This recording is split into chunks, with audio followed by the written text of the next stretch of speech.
All right, wait, live stream offline. Let's see. Live stream offline. Is it actually working?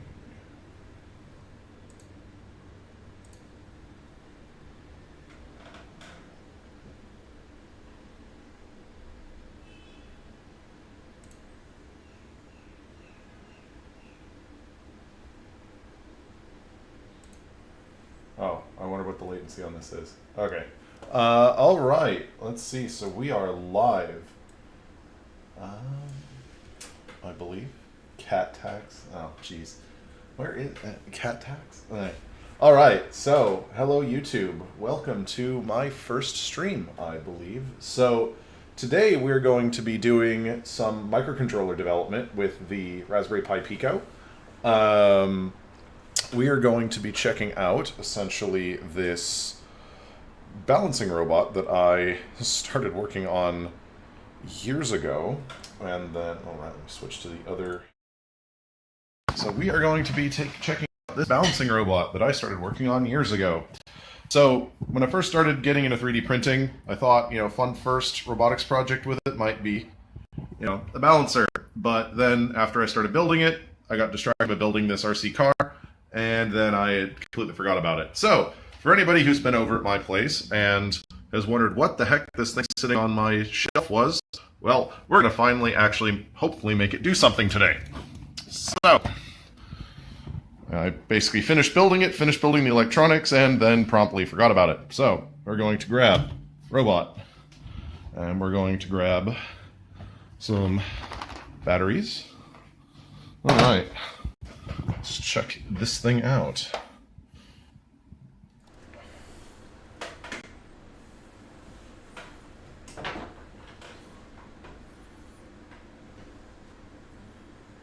Let's see. Oh, I'm going to turn on the desk cam. Alright, let's see if it works now. Alrighty. So, what is a balancing robot? So essentially, these things... Okay, let me just get off this stand that I built. So essentially, what these things are is what's known as an inverted pendulum. Basically, they stand up on their side. They stand up vertically, and wow, I'm doing a horrible job explaining this. All right, so balancing robots work on a principle that's known as an inverted pendulum. So essentially, it is kind of the quintessential unstable equilibrium problem.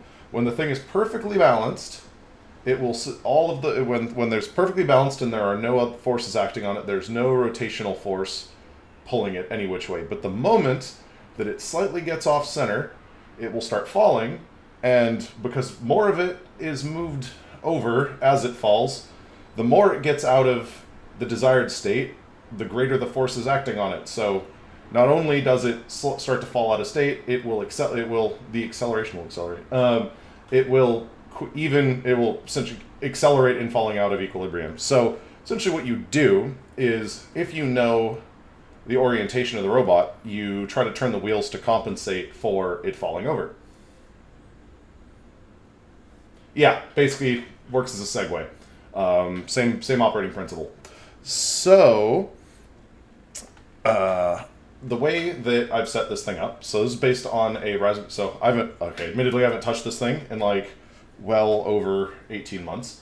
But the way that this is set up is there is a Pi Pico W, not a Pico 2, just a Pico W.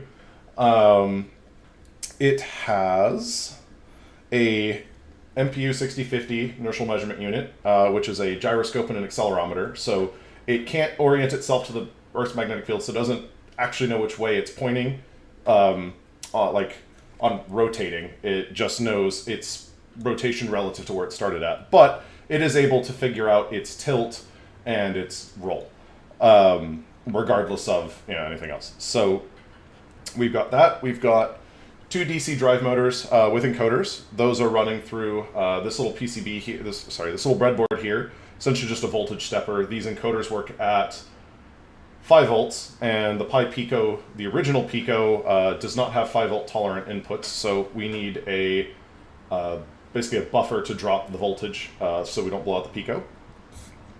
And then there is a L298 motor driver, which honestly, these days is terrible, but they are cheap in bulk off of Amazon. Same thing with the IMU.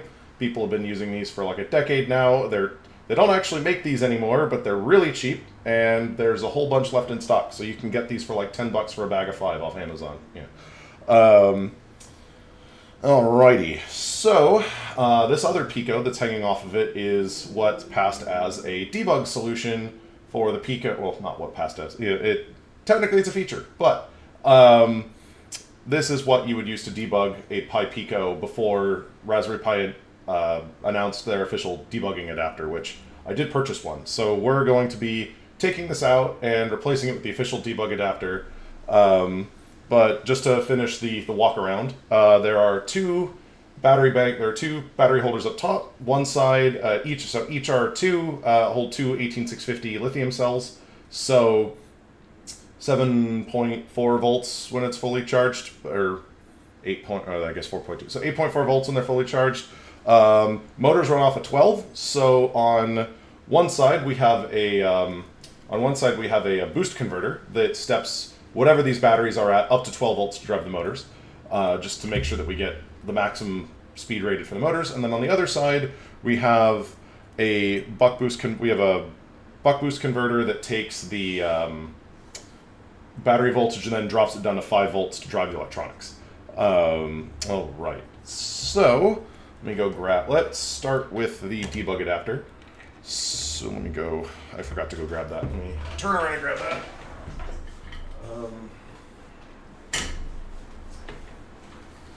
Alrighty. Pico debug probe.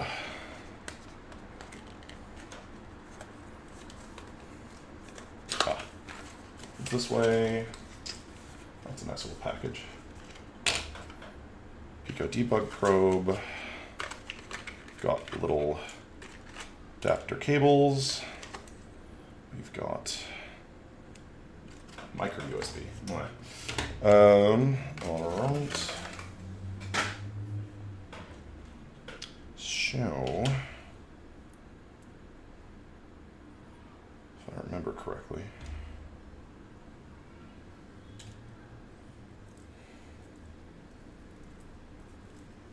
these twist ties. These let's see. So there are two little connectors on this debug probe. One is a UART, so you get like a serial console to your Pico. Because since the debug adapter, or I should say, when you're running debugging mode on one of these Pis, or the Pico, sorry, Pi Pico, like let's say you hit a hardware, like a breakpoint or something in your program, the whole microcontroller pauses, which if you're trying to communicate over USB, will obviously kill your USB connection, because unlike your desktop with an operating system where you're only pausing a process running on your computer, so the rest of your computer is still doing exactly what it was doing before. With a microcontroller, when you hit a breakpoint or similar, the entire system pauses. So your USB driver will pause too. So you would lose your UART console if you'd use your USB console if you've been using print as standard I/O over USB. So typically, the way these debug adapters are set up for the Pi Pico is that you would use a serial console rather than USB, because there's no software interaction to send data. We've got 2 viewers. Welcome. All right. So we're going to take the smaller one, and we're going to plug that into the debug port, and I do not know what the pinout of this thing is, so am I even plugging this in the right way around? Yes.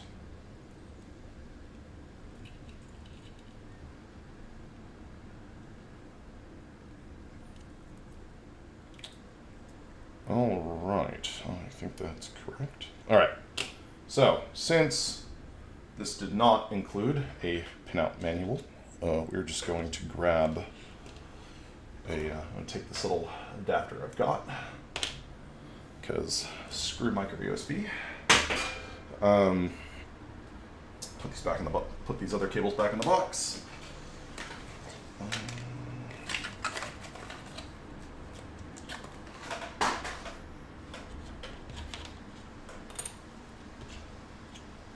And now we're going to switch to the desktop to look at the pinout for the debug probe.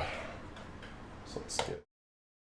All right, so let's get back to the. All right, let's get back in here. Pull that off. Sure, let's still see this. All right. So hi debug. Oh, sorry. Debug probe. Pinout. All right.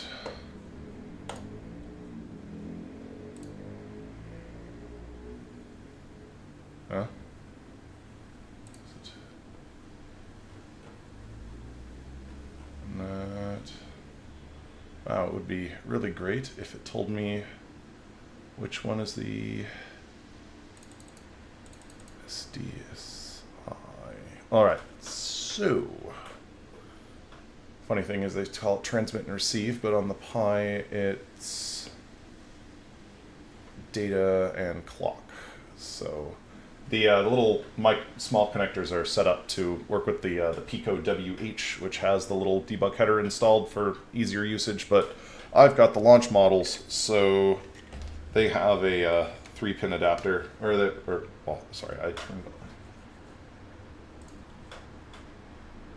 I have the launch models, so their debug headers are just 3-pin version on the back. Same with this Pico, they're just moved up. Well, same with the Pico W, they're just moved up a little bit. So, debug. All right, let's see. Will it tell me even the serial wire debug pinout? Okay, solder, mail header, D-port connect. Oh, here we go. Cool. Wow. That should be in bold somewhere, not just tiny text. But, oh well. So, we shall pull off the disk here. So we shall take off these 3 connectors, pull these as well. Just to make sure I know what the pinout is, since I can't see. It says connect SW clock to the SC pin. Oh dear. Be nice if it was labeled.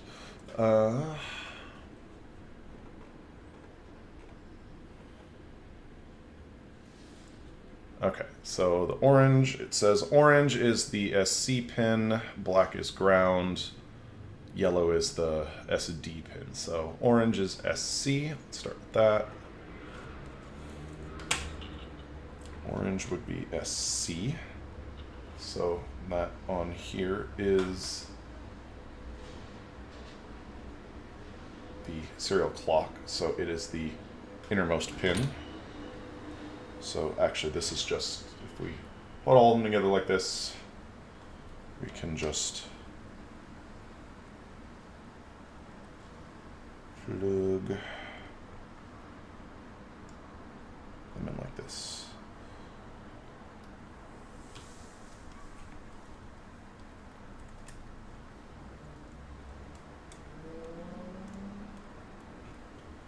All right, now we've got debug adapter attached, and we'll take the old 5-volt pin that used to be connected to the debug adapter. We will then connect it to the 5-volt V-bus input. So just now we need to be careful, since we've attached battery power to the, essentially it's this is now directly shorted with, they're not shorted, but this is now directly connected to the V-bus pin on the USB connector. So if we were to, say, attach a USB device to the onboard USB connector, it's going to backfeed power into it, which is bad if you're not expecting it. So just note to self, do not attach this to a desktop. But if you attach it to the power port of Raspberry Pi, it will run it. But just in general, be careful. All right. So, get these old things out of here.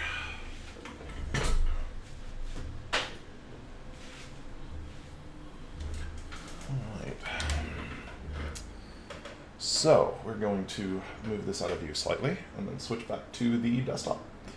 Well, actually, I guess just a little bit before we do that, just USB cable, USB adapter. So we've got power to our probe, and I'm going to switch to setting up Visual Studio Code for the Pico, because I have previously done Pico development with Visual Studio Code, but it's been about a year, so now their Raspberry Pi has a Visual Studio Code extension. Ha! Okay, looking at getting components and notice absurd pricing. Have you found it difficult to source parts? Well, I'm going to be honest, I haven't tried to buy anything as of late, so I imagine it's terrible, but hopefully we'll see what happens. No specific recommendations. I will maybe have those in the future. But, alright, so we're just going to move this out of view and switch back to the desktop. Because I need to pull the keyboard closer so I can actually type. Alright. Move this out of the way. Alright. So, we're going to launch VS Code. And these days, Raspberry Pi has an extension for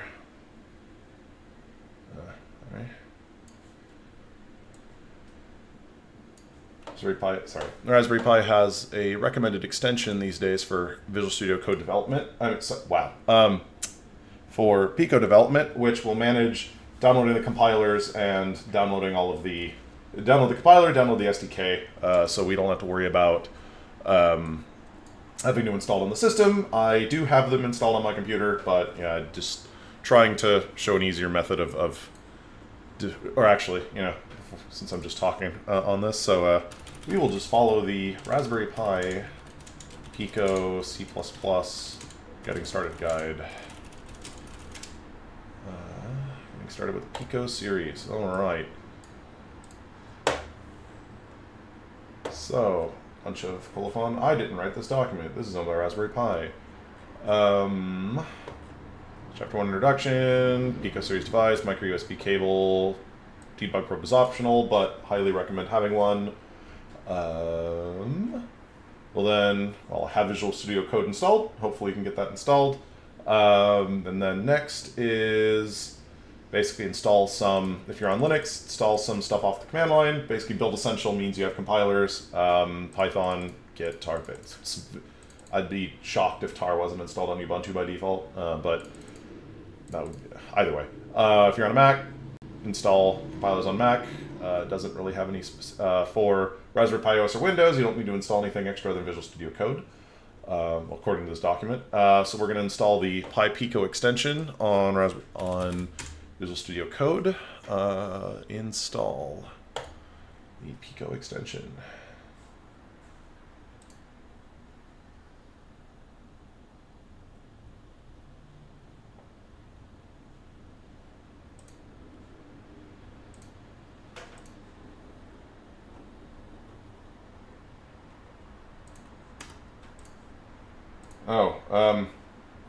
Is the video cut off? Oh, never mind. Sorry. Never mind. My little widget was misconfigured.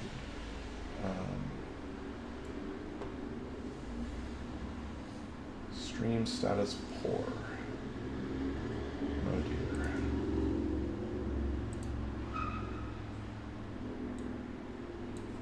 Is everyone else seeing this in ultra wide, or is this? Okay.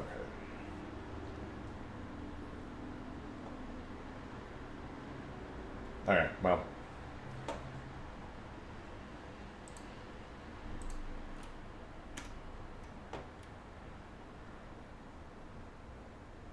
Yeah, that's probably... Okay, awesome. Awesome, cool. Sorry, just getting this really nasty gram on my stream dashboard here on YouTube, which is probably why I'm seeing so much latency on the website. Is it's probably transcoding because I'm probably sending it a much higher bit rate than it once says 13.5 megabit, and I'm sending it 50. So I guess I better change that in the future. Not gonna worry about it right now. As long as VS Pets extend. The extension Raspberry Pi. I guess we trust Raspberry Pi.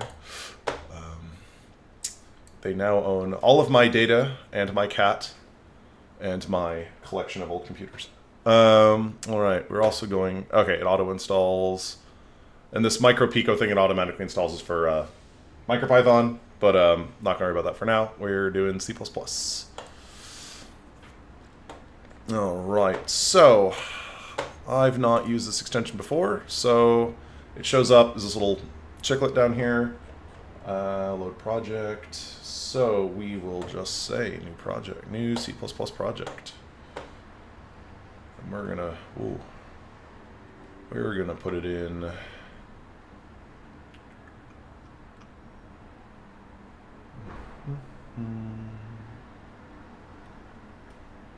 fun. We're gonna use debug probe. I'm gonna call this Pico Balancer. This board type is Pico W. Let's see, Pico wireless options.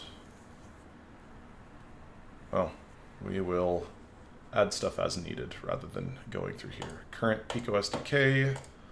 We'll put this in my projects ARM folder. We're gonna call this, you know what? I really hope this creates a subdirectory. So we're just gonna make a test subdirectory and tell it to stick in there, just in case. Just turn this light off. Right.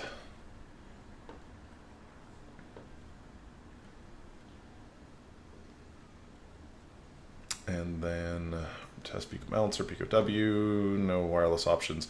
We will use wireless here in a second, but we're going to set it up ourselves. So we're going to say create project. See what happens. Downloading and installing SDK, generating Pico Balancer. All right, well, while that's doing that, we're going to fetch the SDK examples just so we have a, we can reference essentially any existing projects of things that problems they've already solved. We're going to try to do things well, but not obviously we should have some examples to look at just so we know how some hardware works, because I'm not going to pretend I know all of this by heart. So we're going to git clone Raspberry Pi / Pico examples.git. Gives us the examples. Oops, Pico examples. So if we look at this directory, FreeRTOS samples, we've got Pico W, Wi-Fi, we've got some networking examples. If we look under, so we're going to look under FreeRTOS. Okay, cool. So they've got an NTP example with FreeRTOS. So, all right, we're going to so we've got this loaded. And Pico Balancer, we're going to look at so we've got Pico Balancer.c. Going to look at CMake lists, set program name by default. We'll let it use a stdio or UART basically all when it's talking about stdio, it's talking about like printf, things like that. I see. Samples are provided in the extension. Well, I don't necessarily. So, I did this because I don't necessarily want to copy the sample verbatim. But thank you for that. I didn't notice that. So Pico W. All right. So we are going to start with this. Just make sure it builds. Oh, I moved the little CMake tool. So compile, I guess. All right. Help Red Hat improve. No. Don't take my info. All right, so we can build. Awesome.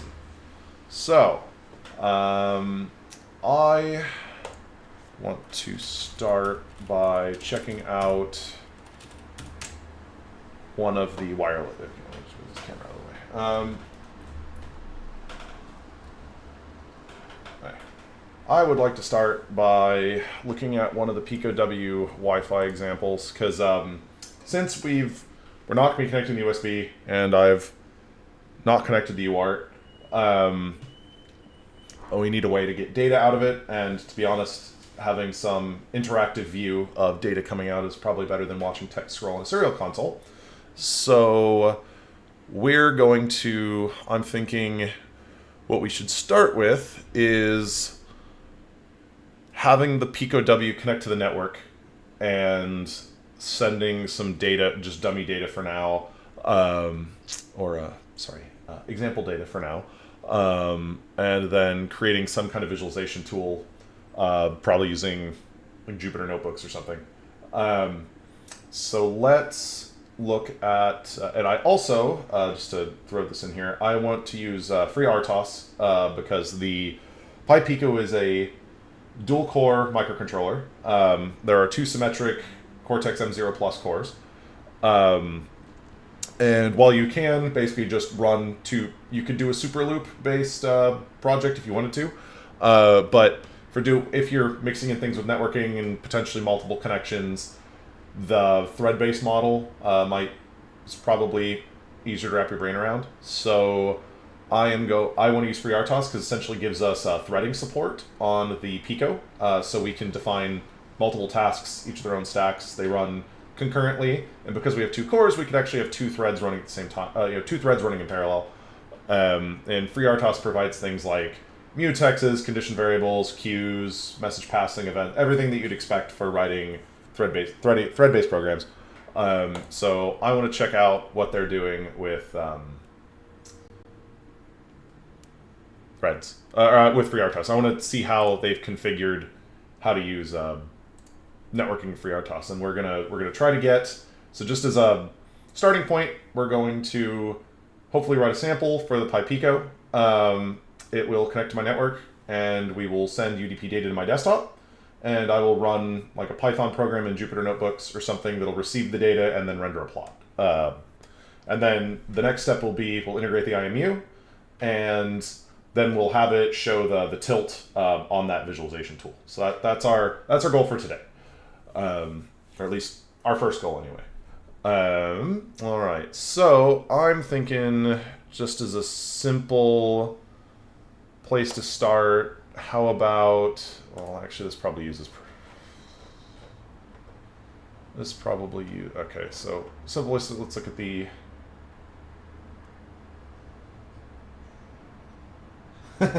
dreams of the night where you think about buggies. All right. All right, since you actually use your name in your chat thing, okay, good night. Good night, Tyson. And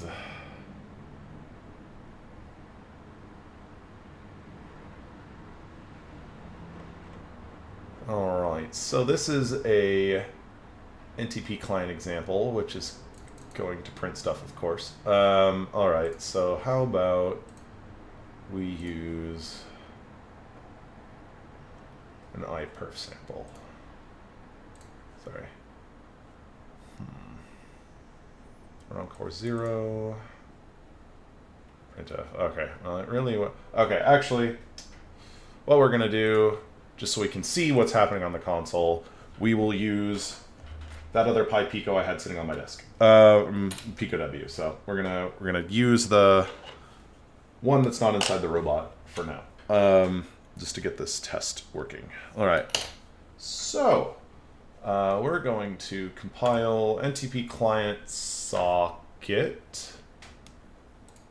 Let's see here. We're going to, all right, so that was in Pico W. Actually, there's a top level here, so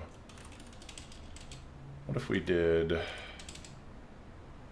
now it should download the SDK for us if we need it, but I don't know. Okay, actually, let's see if there are some Git submodules for like FreeRTOS. No submod. Okay.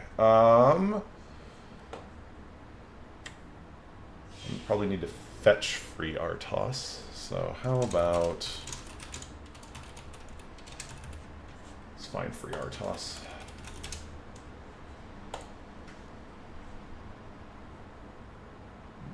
GitHub, FreeRTOS kernel. So, sorry, I have used FreeRTOS before, not on the Pico, but I have used an AVR, and so this FreeRTOS kernel Git repository is the actual like operating system that you need.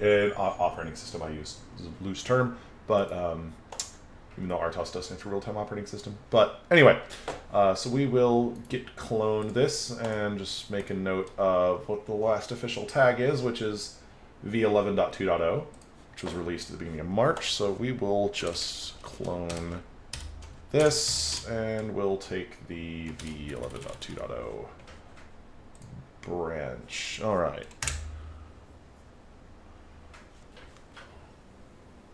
I'm going to put this here. FreeRTOS kernel. Awesome. So we're going to go to Pico examples. I'm going to look at what it wants CMake list wise. Actually, that one's fine. Kernel import. So it wants a environment variable called FreeRTOS kernel path set to the directory that we put it in. So we're going to do CMake. Actually, that's checking an environment variable. So I'm going to do FreeRTOS kernel path equals present working directory slash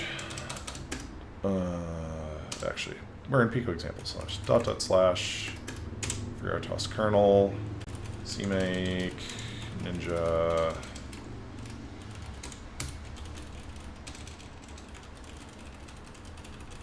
I'm gonna do a min size release build Pico board equals Pico W build dot. Okay, Pico SDK. Oh, right. I used to have an SDK. Okay, sorry.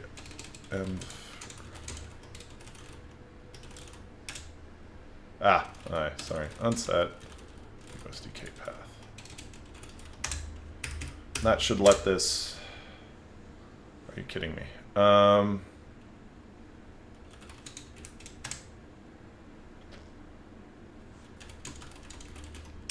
It created the build folder and remembered. Okay. Please set path or Pico fetch from Git. Okay. We'll have it Pico SDK fetch from Git. Equals on. Alright. Well, it's done one in the SDK, so let's see what it does.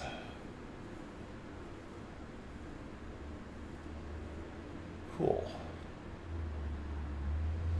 Using FreeRTOS. Alright, Ninja C build. Oh no. Okay, well, that's lovely. Actually, you know what? I admit I'm building this using my x86 compilers on my desktop. I bet that's what I'm doing. Oops. Yes, that is indeed what I did. Oops. Alright, that's not gonna work. Alright. I think there are none. Okay. ABI GCC, right? Alright, cool. More fun shenanigans because we're doing this on the console.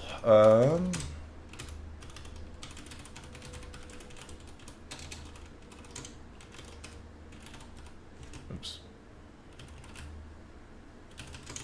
Everybody's screaming in horror at what I'm doing right now. Pico LD. Alright. Let's try it this time.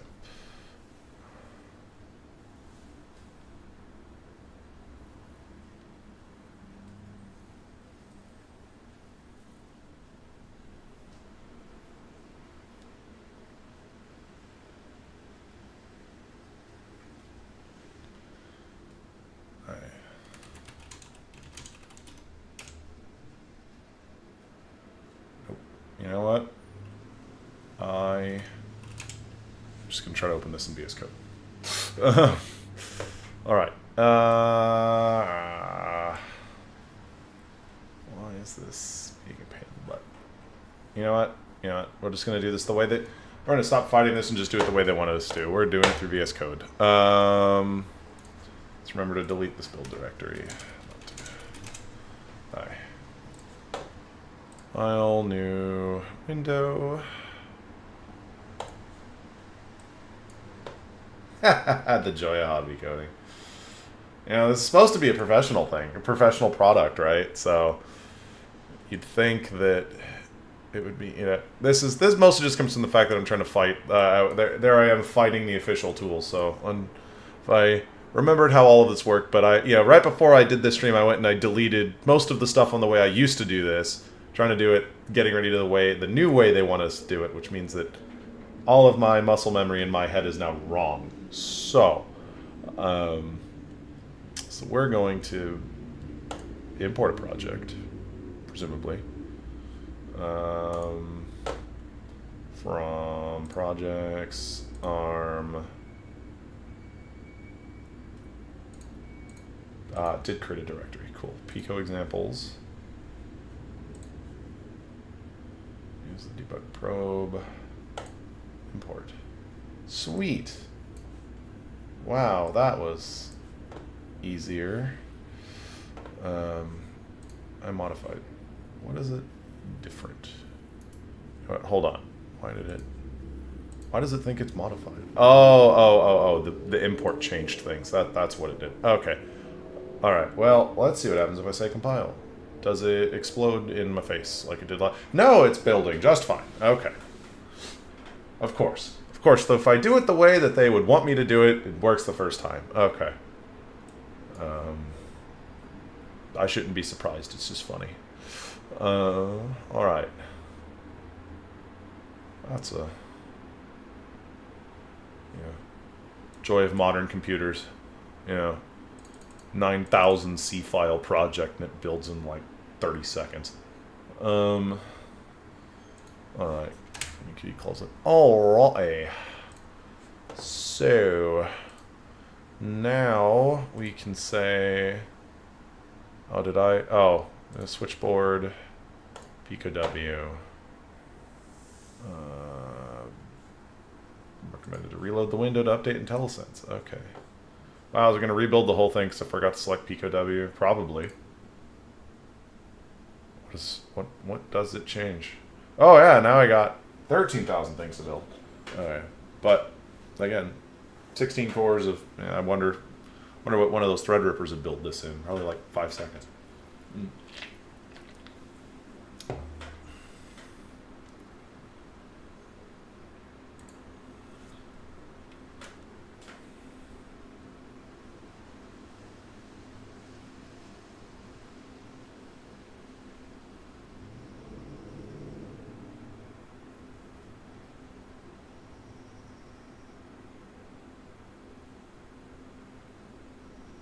See an IP server.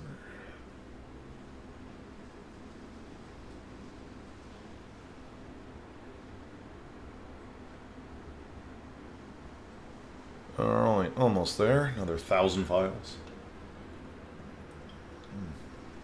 Alright, cool. Built. Pico W. Now, let's see.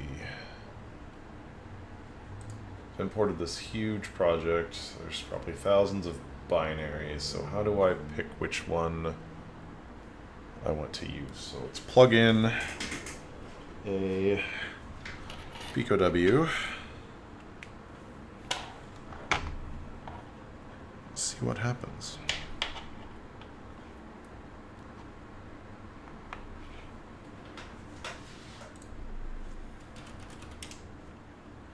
Does the Pico show up? Yes, it does. Cool. All right. I'm going to say run project. Oh, right, because it's not a. Okay. Build type release configure. how do I set which binary is going to run? That would be a good question. Maybe it's under CMake. Nah.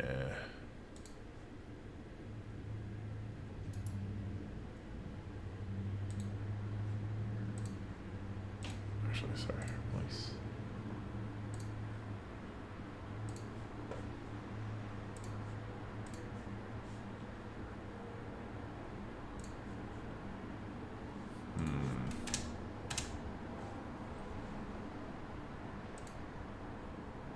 Oh, nope.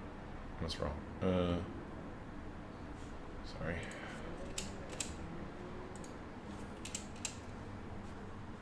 Implementation.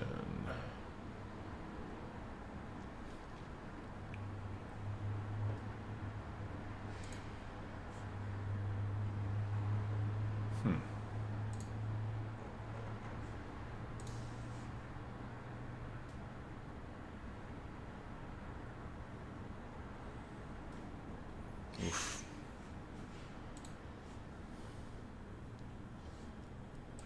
Alright, yeah, time to go to the internet.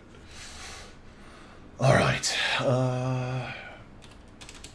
VS Code Pico extension, select executable.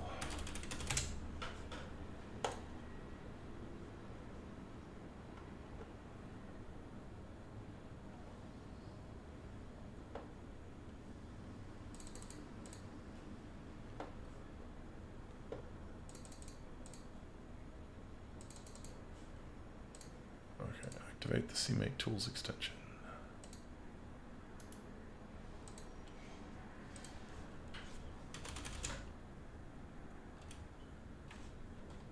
Oh, okay, yeah.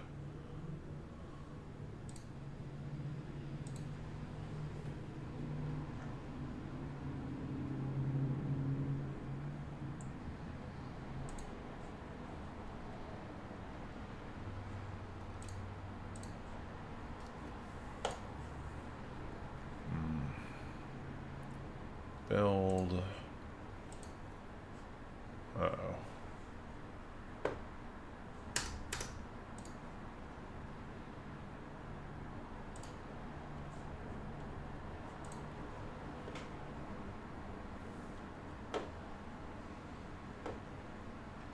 Oh.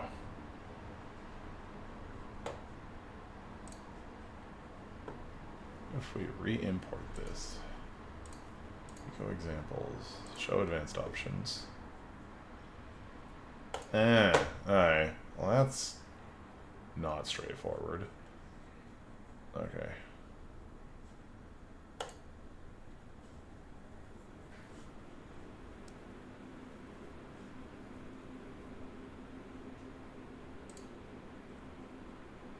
Oh, perfect. Okay. Pico examples. So we're gonna debug which part. Oh, here we go. Alright, cool. That makes a lot more sense. Pico W. Wi-Fi scan. Not. That just demonstrates.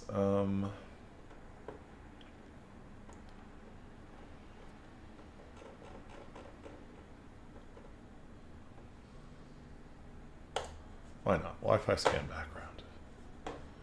And we'll run that.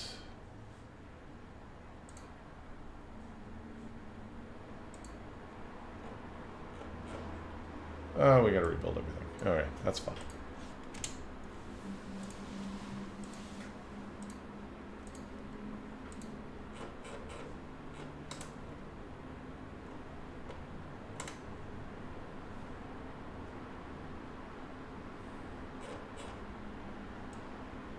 Alright, we'll get there shortly. Alright, so while that's running, we gotta figure out how to add environment variables. VS Code, CMake kits.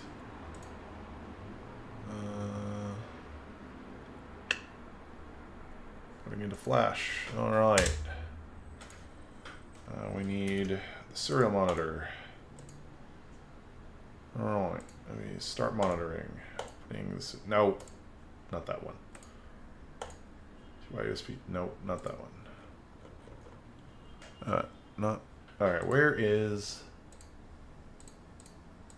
the, there's one for the Pico.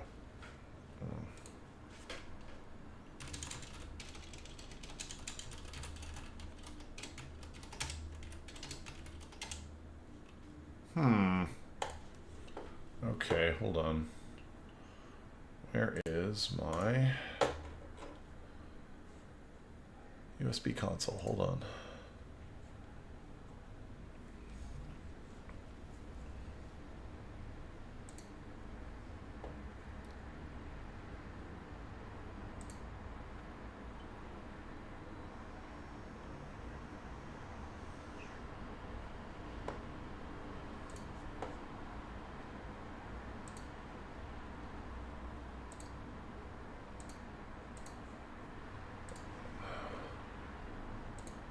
Wi-Fi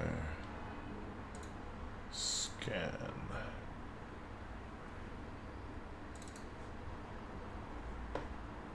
Whatever the top here says. So anyways, just looking, essentially what we're trying to figure out is why I'm not seeing the serial console for the Pico. I have a feeling that the USB serial console is turned off. And I gotta figure out what I'm supposed to set in the SDK examples. Yeah, it probably will tell me in here.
Alright, maybe we just...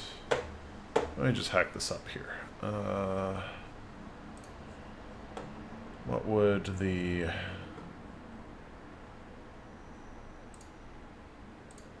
Hello world look like? Pico enable... Okay. But we do this, but for the Pico W example. I'm already modifying the example. Perfect.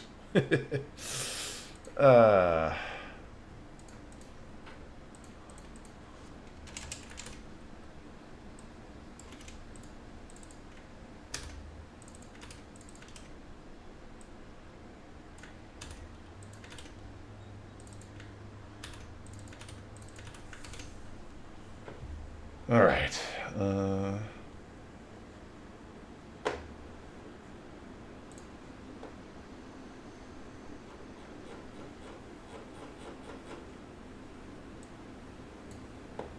Run.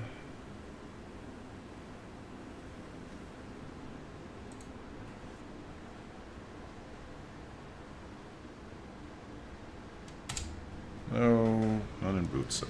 Okay, fine. Boot cell mode, plug it back in. Perfect. We shall launch. Scan the background. Oh, lovely. Oh wait, why is QEMU loading? Okay, hold up. Run. There we go.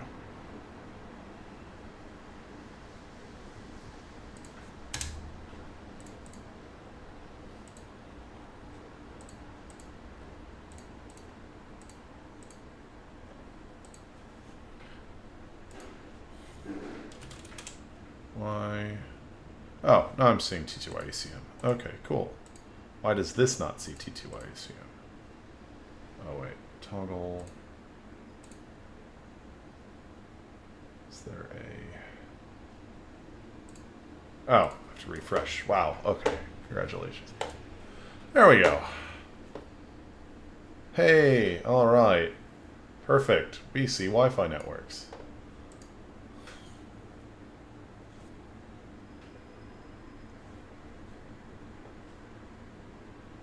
Nice.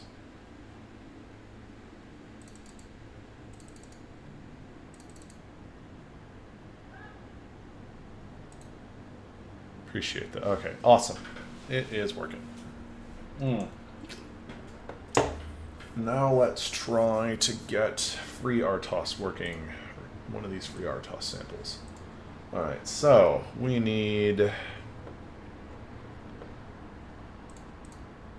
Probably to copy this stuff again. Alright, we're going to stop the terminal. We're going to go to our...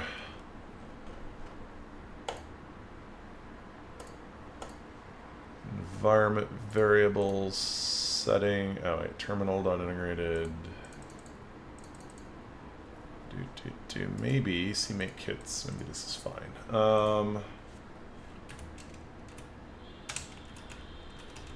FreeRTOS kernel path as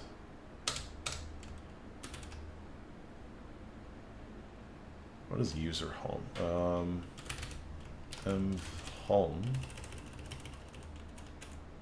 slash projects slash arm slash FreeRTOS kernel. See if that works. Oh, wait. Messed that up. Path. Alright. Compile. Using, oh, hell yeah. It works now. Nice. Now we should be able to build... Oh, hello FreeRTOS build. Awesome, cool. So we got FreeRTOS is found. Let's go to Pico W, FreeRTOS examples, NTP client.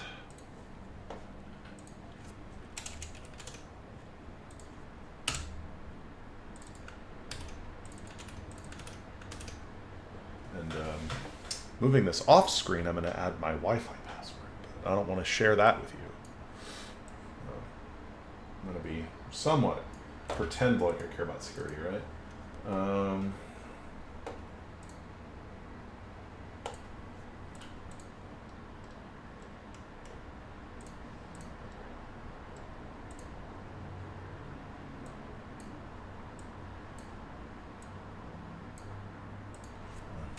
Security theater, as we call it. Wi-Fi SSID.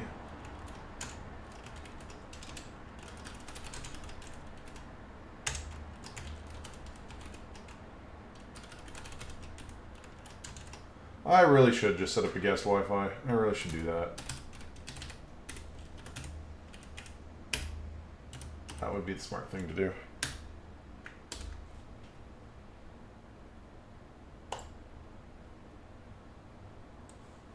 Alright, cool. Now...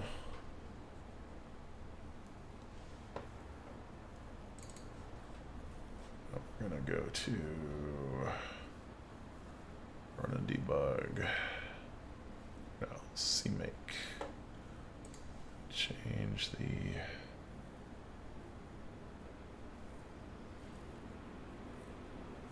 change the target to free, or to Pico W, FreeRTOS, my perf server, actually. And the NTP client, that's the one I modified. All right, or sorry, that's the one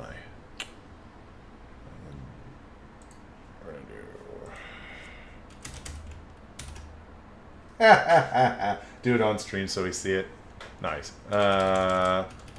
FreeRTOS NTP. There we go. All right, so we're gonna compile this sample.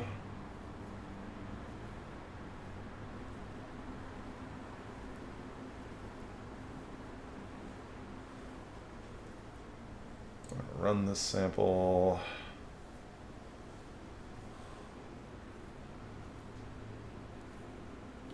Loading into Flash. Perfect. And so we're going to start monitoring. Oh, not. Ah! Wrong. Serial port. Start monitoring.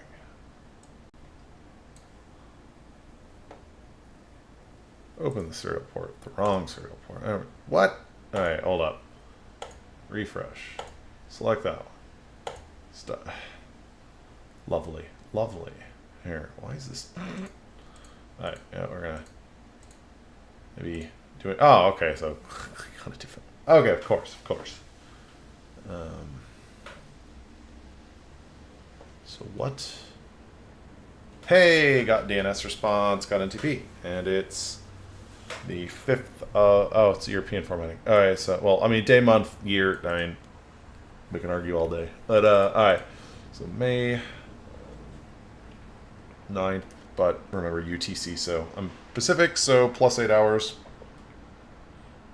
It'd be. Oh, right, DST. It's +7. All right, awesome, cool, works. Perfect. Okay. So we're using FreeRTOS and we're on the internet.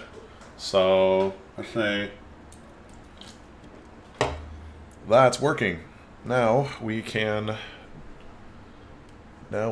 start copying this into our own project. And you know what? Maybe we do. All right. Nice.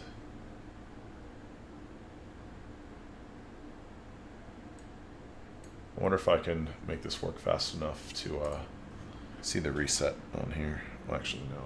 I'll stop monitoring. Yeah, there we go. Starting SMP on both cores. Version, blah, blah, blah. Firmware, data, Pico W. Connection to Wi-Fi. Wi-Fi failed to connect. Let's see if it connects again. See if will it retry.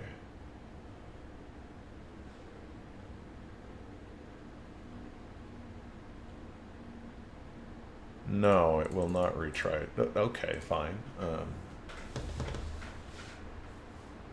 That's funny. All right, well, monitoring.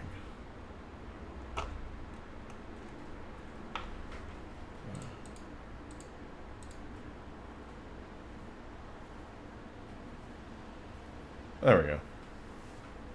No IP hiccup.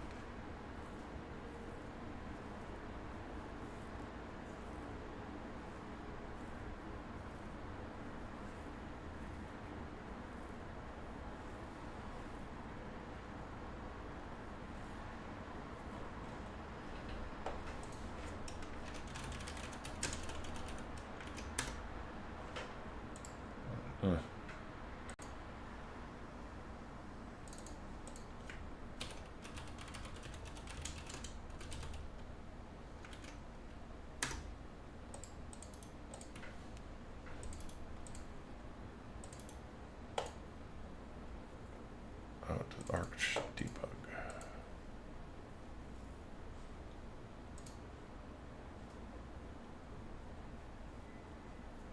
All right, well, all right. One last time. Oh, oops, put it in debug mode on accident. Here. E.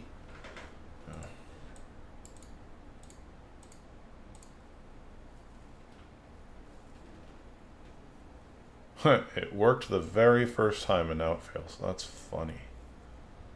I wonder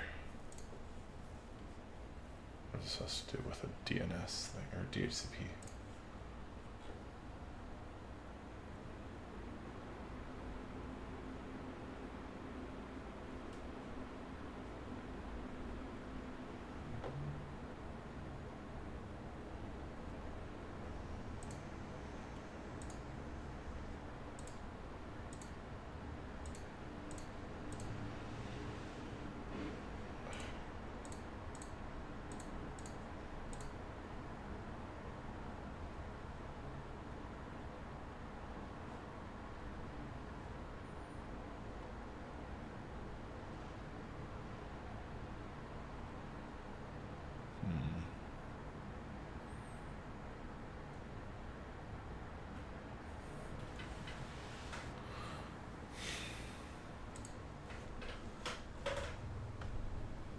Interesting.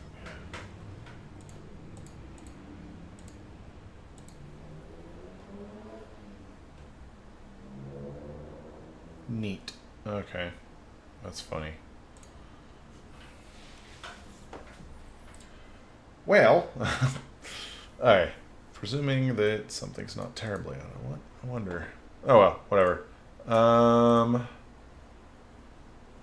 Let's try the iPerf sample.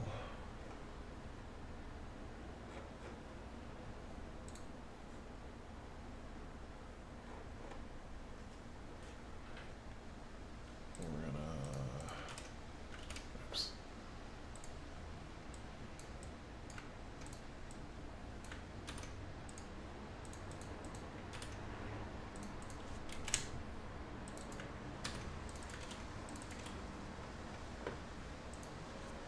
What is...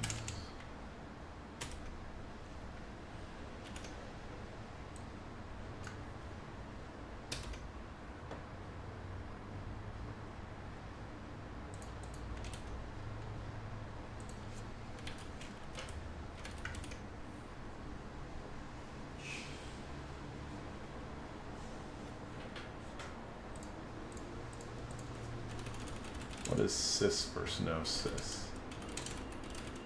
Maybe that's cystic. I don't know. Fine.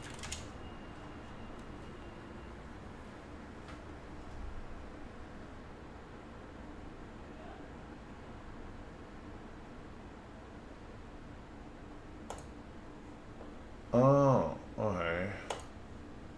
Removes steam them as the I2P nobody cis macro.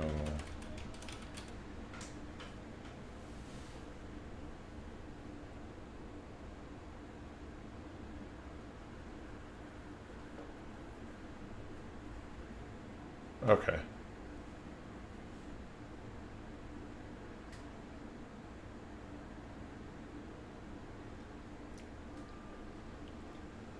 Interesting. Okay. So we're going to go to CMake.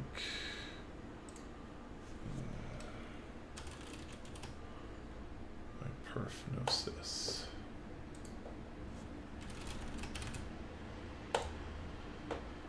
Okay.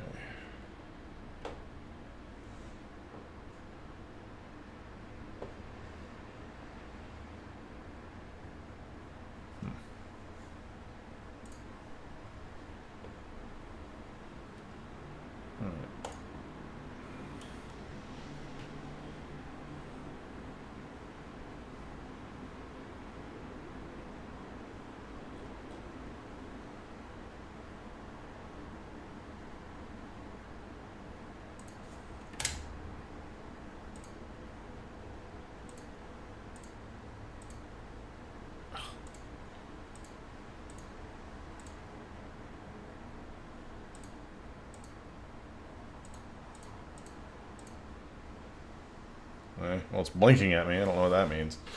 I don't know.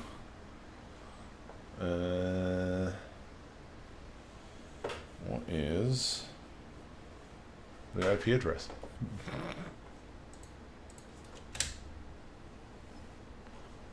What does it do?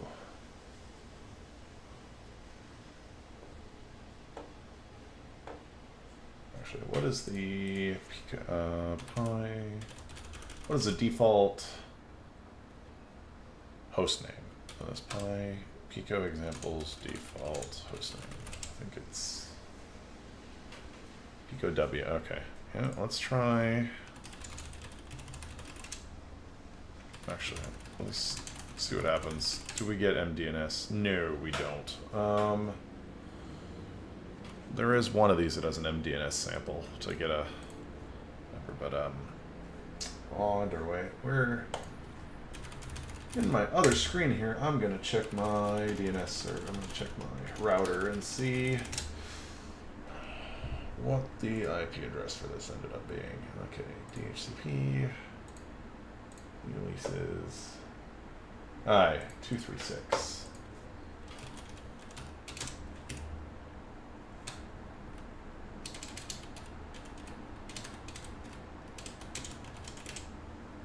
Oh, of course. Okay. Oh,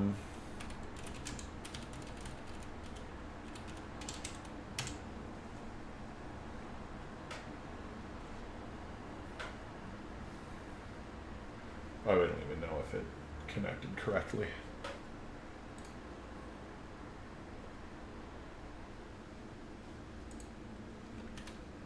All right, well. Let's try reconnecting this, see what happens.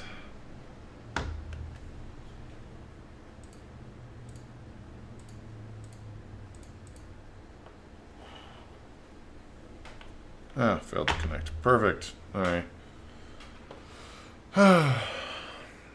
It's funny, why does it fail to connect after on the subsequent attempts to connect?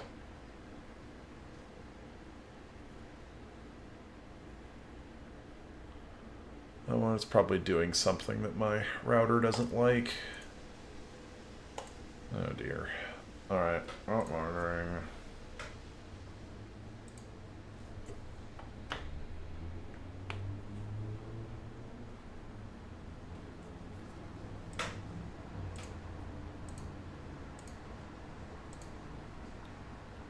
Alright, now it's blinking.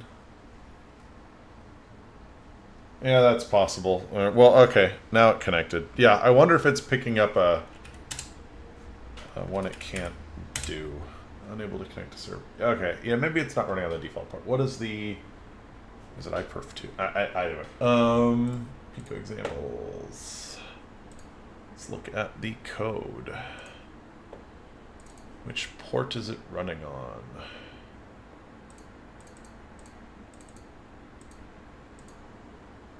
My default.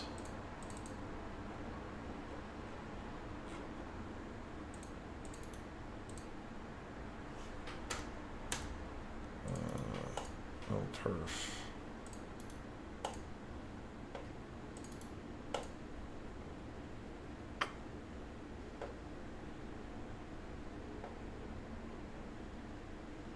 What port? What port?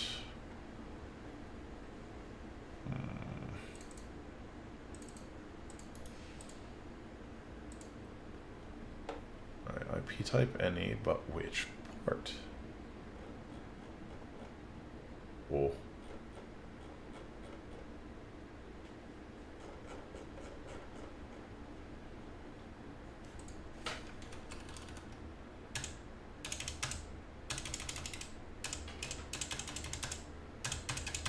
Ah.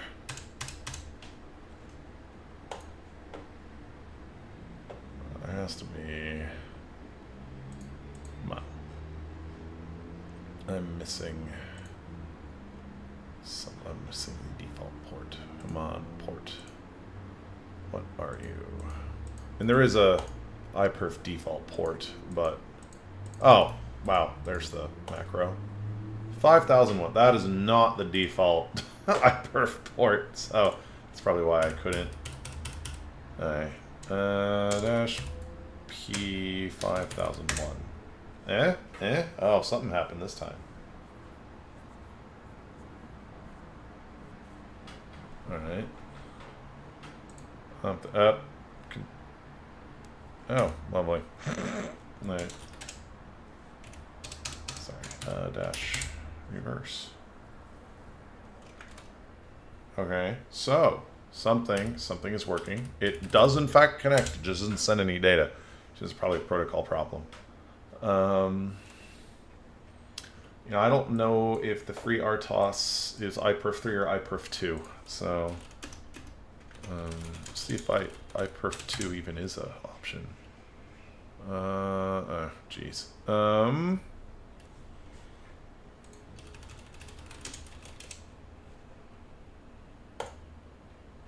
Let's see, is it...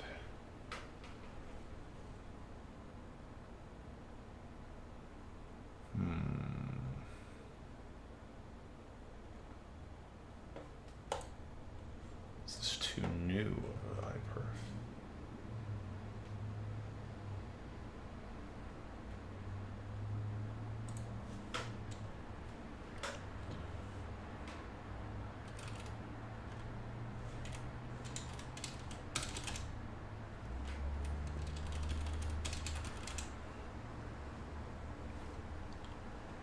Is that a thing? Does that help me? Nope, does not. Control socket has closed unexpectedly.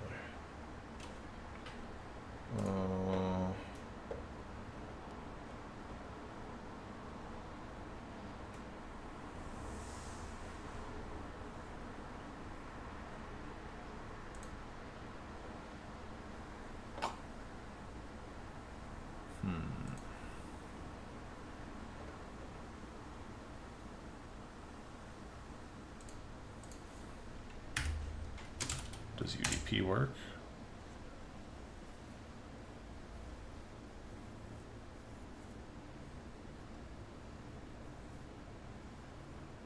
Nope. Huh. Well, we are receiving a connection, but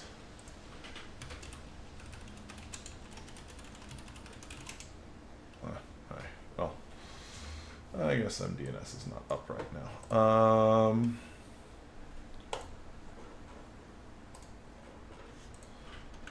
And that's the thing is, when you're doing this, you have to implement everything yourself. Yeah, it's not implemented.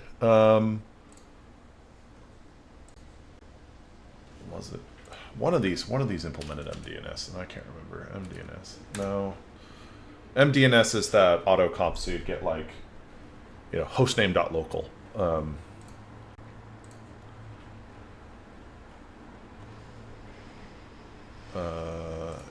HTTPD.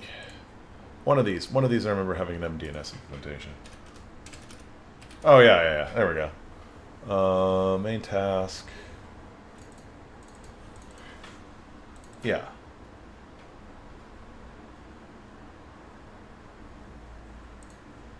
Okay. Well, alright, we're just gonna blindly move forward anyway. Alright. So we're gonna start with this NTP this NTP. Actually, what does ping look like? Ping is a built-in program. Okay, never mind. We're gonna look at the NTP socket as our kind of our test, our example of how maybe this will work. All right, so we're gonna just minimize that.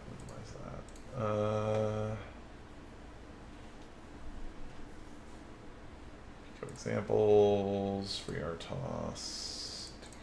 Just get the C code over here. All right, go balancer.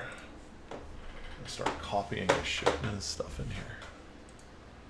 Make sure to put our, actually here, make sure to put our, change it, almost got me, almost showed my Wi-Fi password.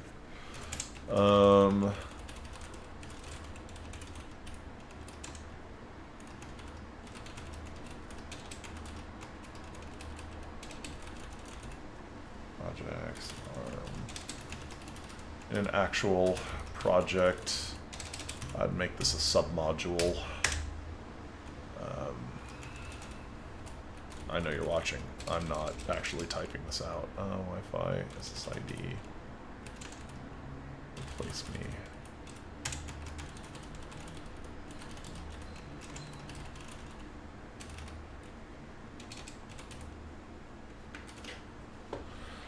Okay. So what we're gonna do is copy.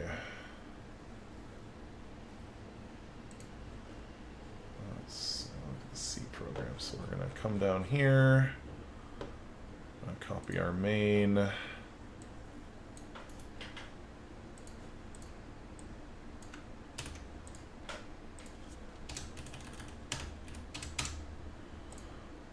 We are definitely going to be, oh, right, we have to, right, we got to copy our FreeRTOS config files, which we'll just use all of the defaults. FreeRTOS config.h to make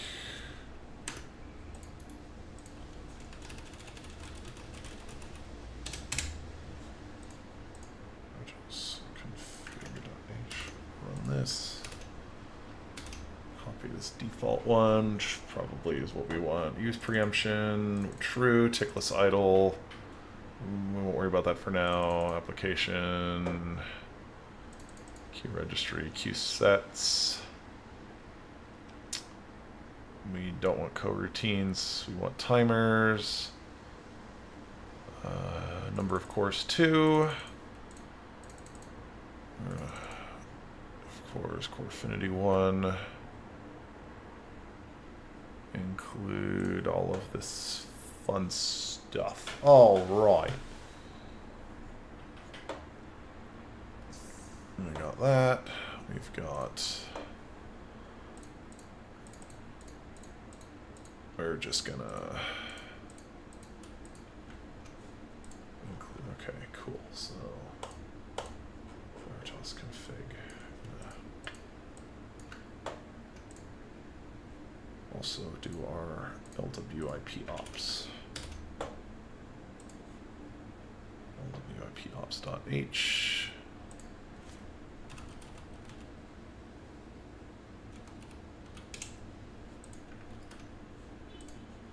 But looks like it's also including a common examples one, so I'm gonna do this one too.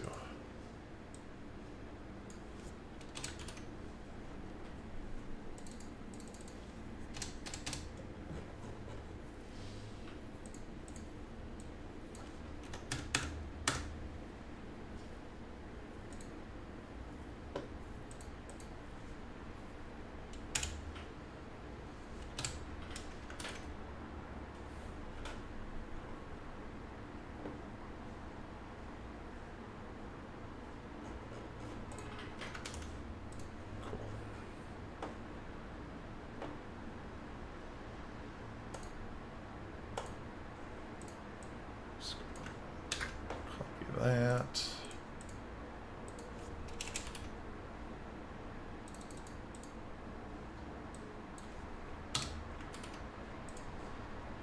All right, and we need to add some CMake stuff. CMake lists, project import.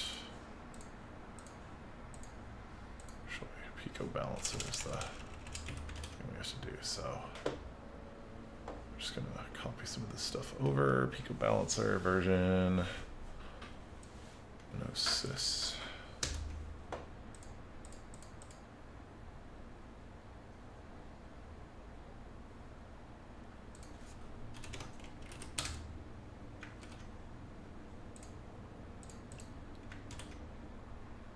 Actually, hold on. Target compile definitions.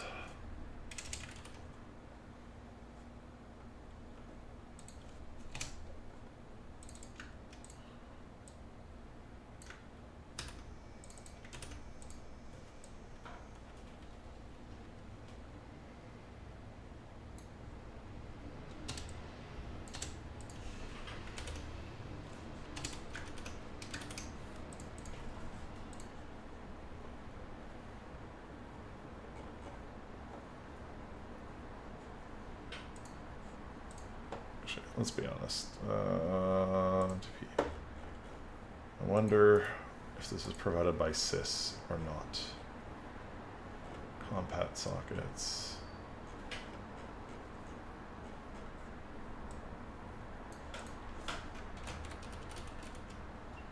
Alright, that's not in there at all. We don't talk about it. Okay.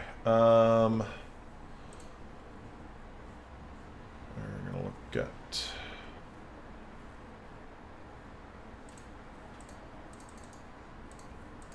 That's fine. These.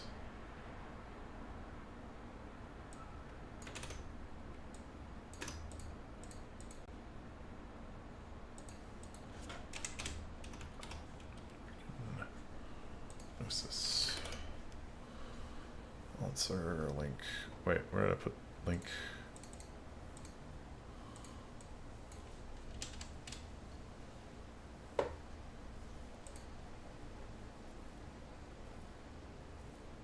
Alright, cool. We've copied all the stuff we need to copy.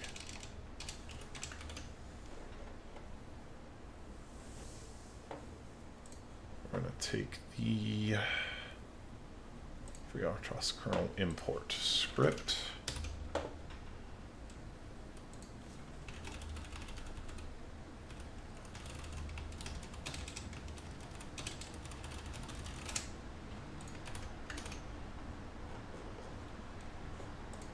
Something we need to include in our CMake list.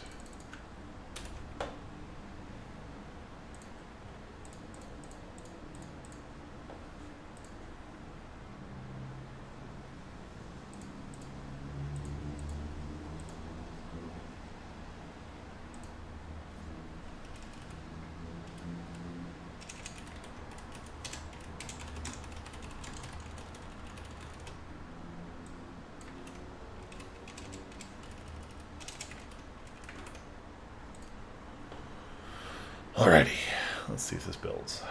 Compile. Nope. Please set FreeRTOS kernel path. Oh, I goobered something.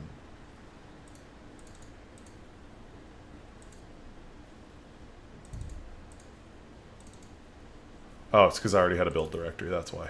Delete. Aye. File.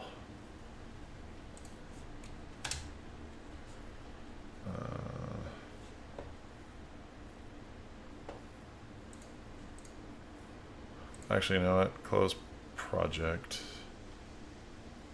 Close folder. Well, gotta remember to turn on the CMake stuff. So import project. Projects, ARM, test, Pico balancer, DAP probe, enable integration. Okay, cool. Oh, then it went and deleted my frickin' everything. Alright, lovely. Yay. I love that.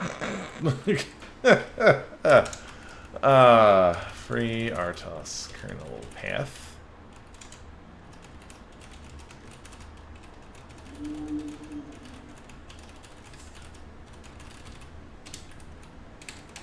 Wi-Fi SSID is replace me. Replace me. Alright, build, or at least compile. Compile. Reset FreeRTOS. I shut it though.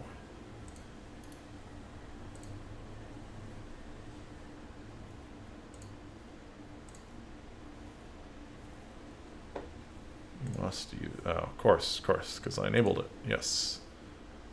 Configure. Pico. Build. Pico balancer. Launch. Pico balancer.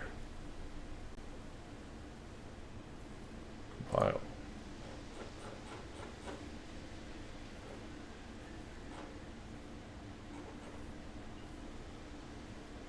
Yeah. Alright. Something that failed.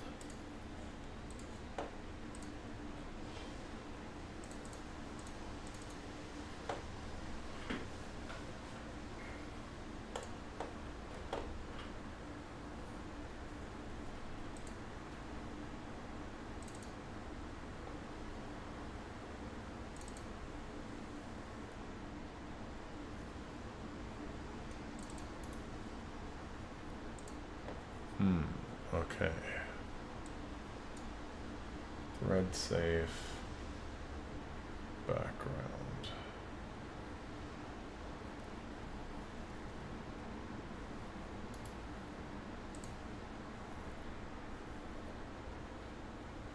I wonder if we do want sys. I don't know. I don't know. I've not done that. Yeah, we'll just use sys for now, just in case. Let's ask the internet. Let's see. Do I want...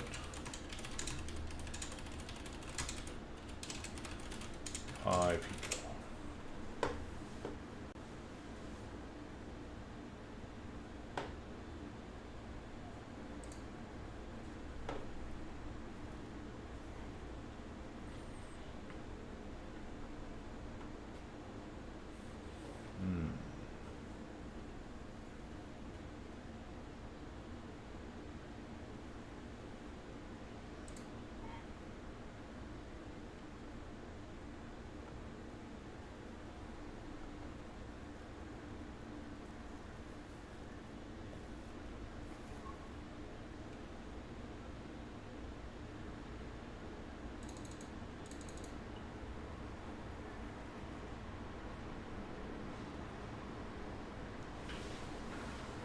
No idea. I don't know if we want or don't want. We'll just keep sys for now, just to see what happens.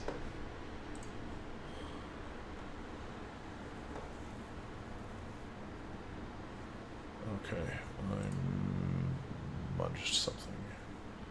LWIP ops .h.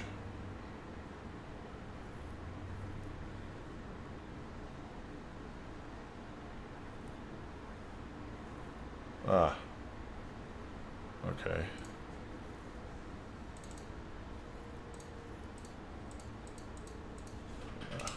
I see.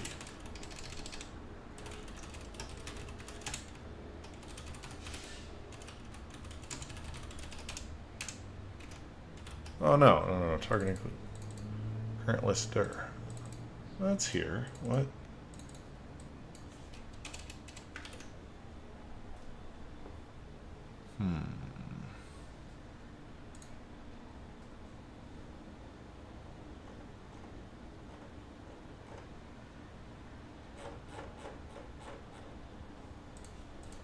Alright, fine. Well, we'll just be a little...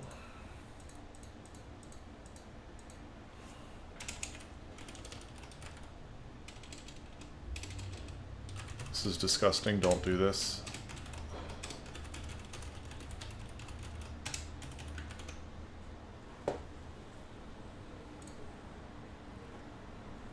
It didn't work anyway. Okay.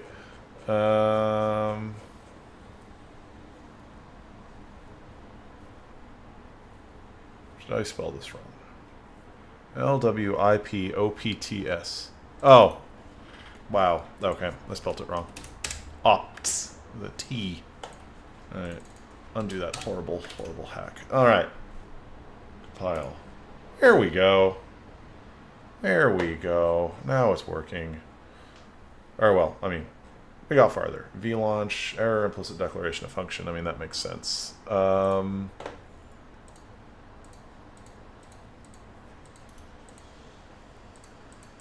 FreeRTOS. Fig. Included something that I'm not used to not including. Okay, hold on. VLaunch. Oh, right. That came out of the sample. Okay. Right. Okay. Let's close all of the ones we're not using just so we aren't confused to be client sock.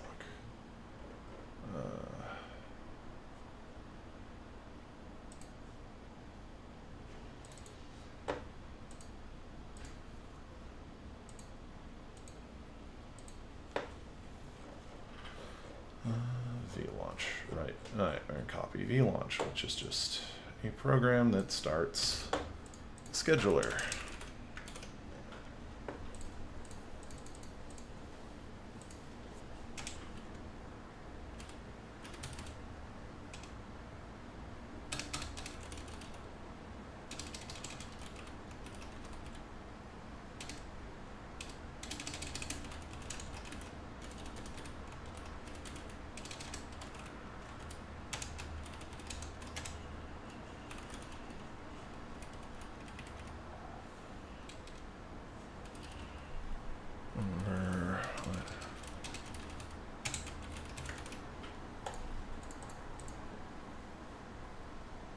Okay. For now, oh, sorry.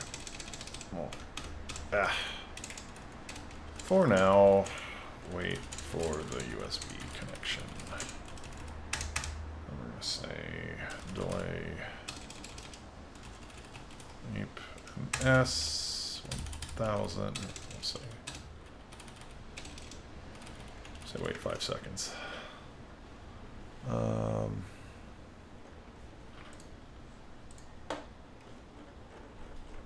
Just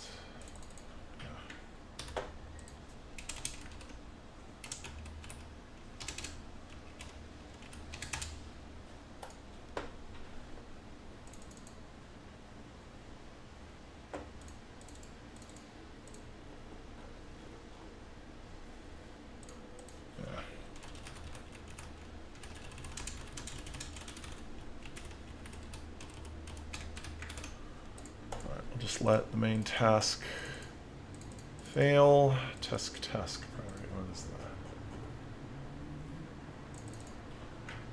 Why not? We'll just copy more stuff. Make the red.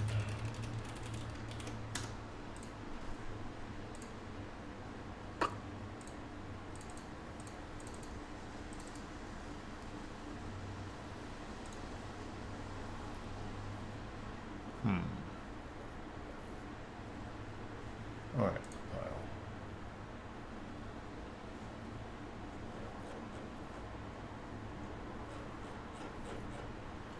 And it loaded. All right, cool. Oh, hey Casey. How you doing? Okay. All right, we got the crew here. We got the crew. All right. Let's see here. So, presumably we can now get. We'll connect the USB. It'll wait 5 seconds. It'll start the RTOS on both cores. There's only one task that will print hello world, and then that'll exit, and then we're just going to go into an idle. So, see if this works. So, compile. We're going to run that. We're going to serial monitor. Do that. Start monitoring. Maybe we'll get a printf here in a second. Hopefully. Hey! There we go. It does work. It does in fact work.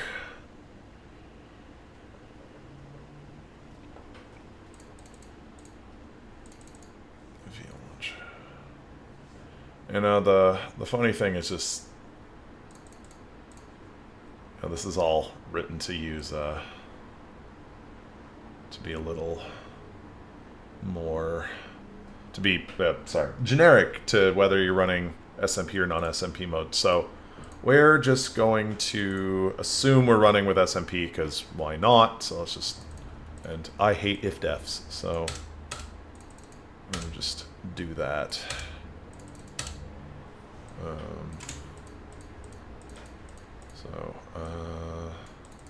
Honestly, actually, we just don't worry about that. We'll just copy all of this into here. We'll leave that just in case we ever figure out what the heck any advantages of Gnosis.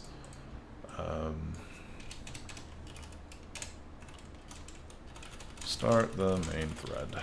And essentially, when you call this vtest scheduler start this thread or main dies, you basically you will never exit from start scheduler. You know, so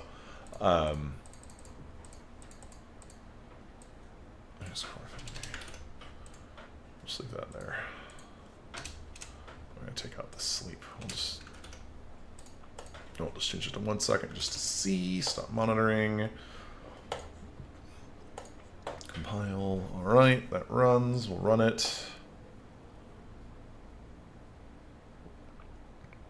And there's a reboot.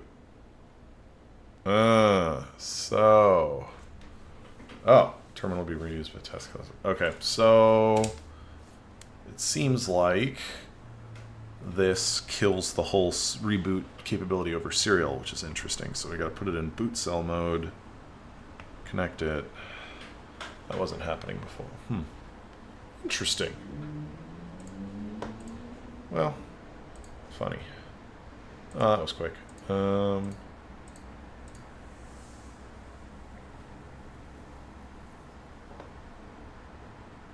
Oh, oops.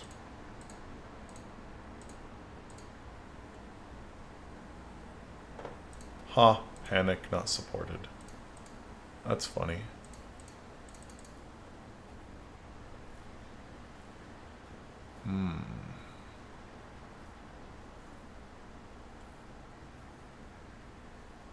Look for main task, panic not support. Maybe theoretically main is never supposed to exit. So what if we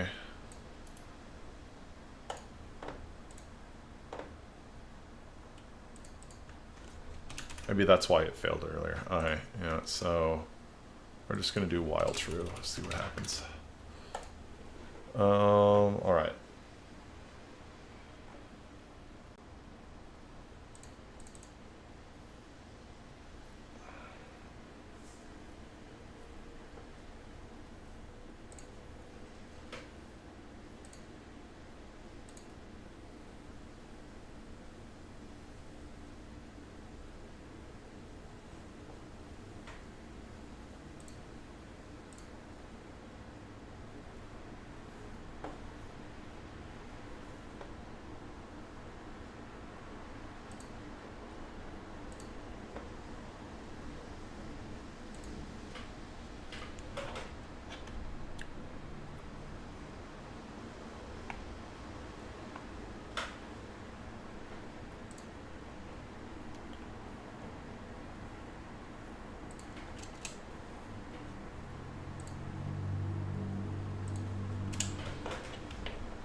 Oh, oops.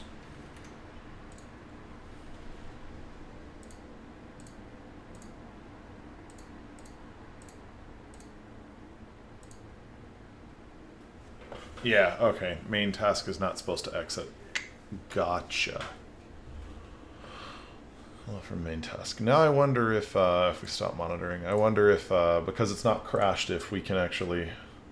Yeah, okay, that's why it wouldn't let me load it. Alright. It's because we crashed the processor.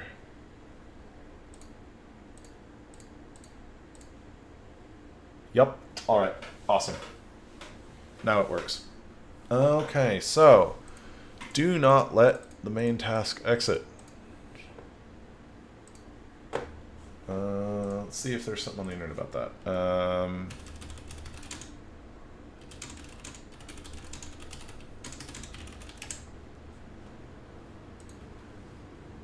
And there should be...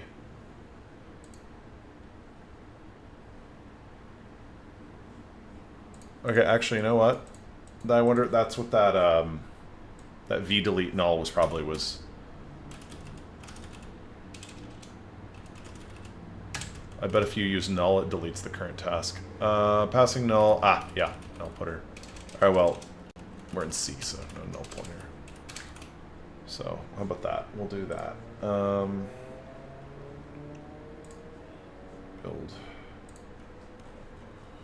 And we'll run. Hey, FreeRTOS. No. Reload. Pull up from main task. Perfect. Stop monitoring. Then let's see if we can reload it again. Yes. Okay. Okay. Perfect. That's what I did wrong. You're not supposed to let the tasks return.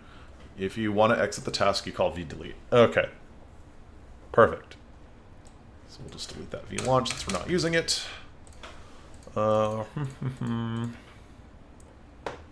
Perfect. So now we have our very simple threading program. Perfect. All right.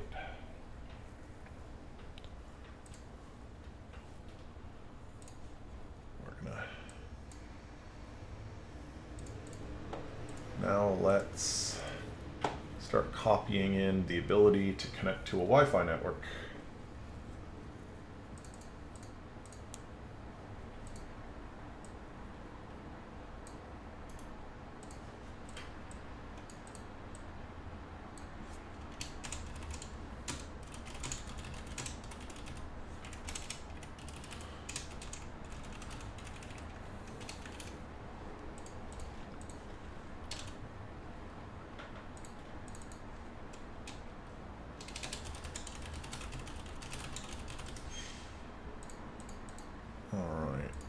Wi-Fi initialization failed.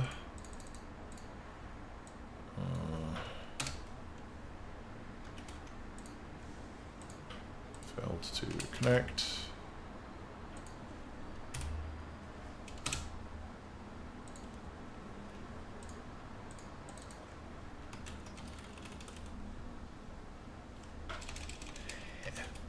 Wi-Fi initialization failed.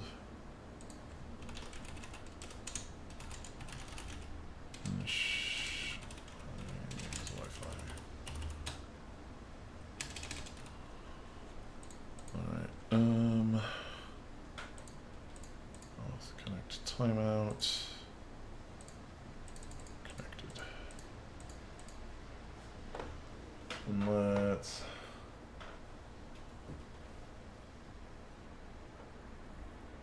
get our own address info, presumably.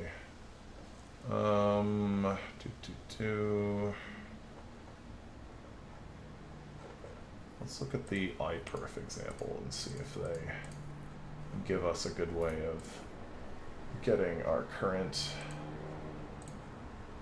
actually a ping server maybe. Maybe it'll print the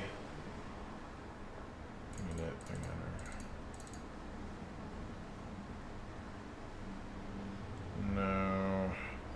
Alright, I just want to print out what do you call it? Whatever IP address we were assigned, just out of curiosity. Let's see, HTTPD. Maybe this will. Actually, we're gonna copy in the MDNS thing too. So, station mode, host name.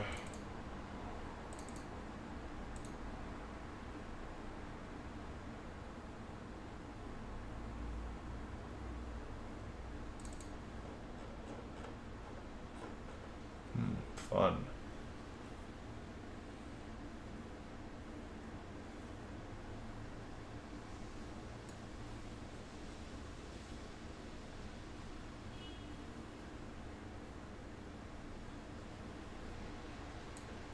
Serve text.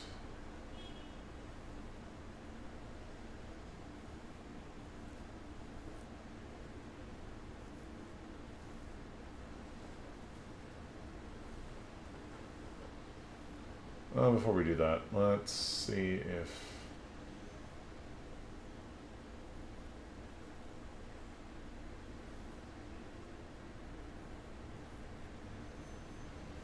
oh, perfect. All right.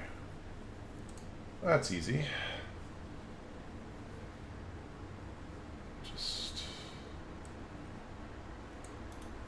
just going to copy and paste code out of this because why not?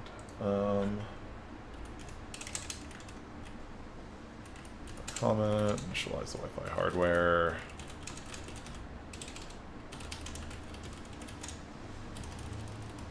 Where set the host name.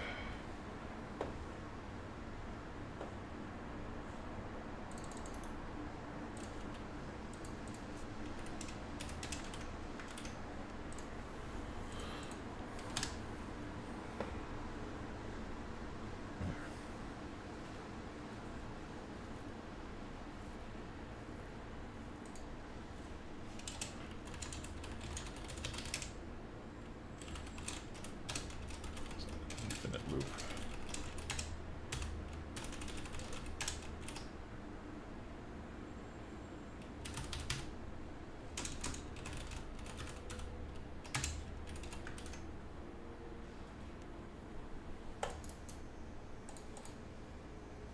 Alright, so set the host name.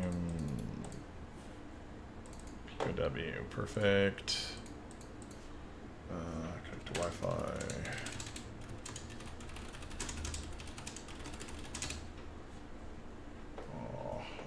Okay.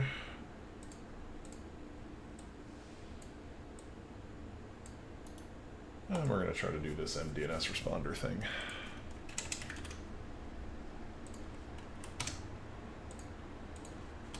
Host to E.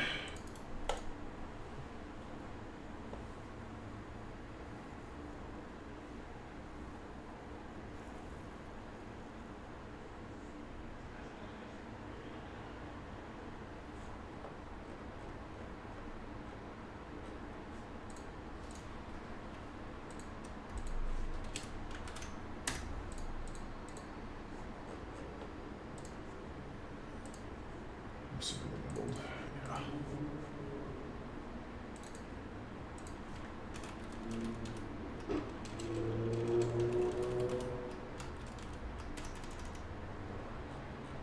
Oh, uh-oh.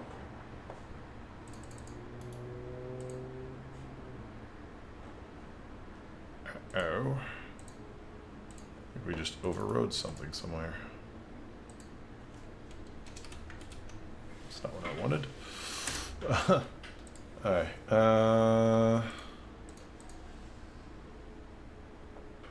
not no sys.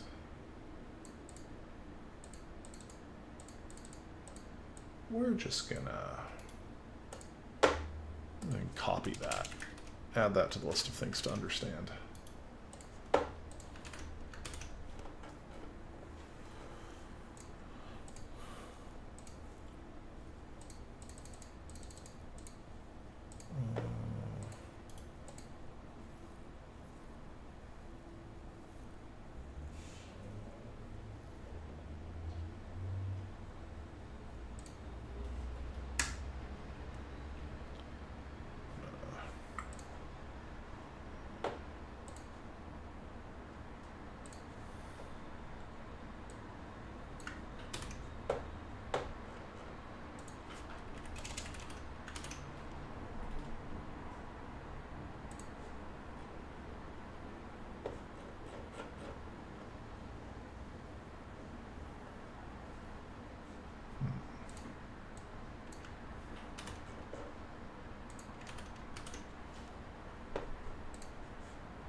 That's probably a CMake.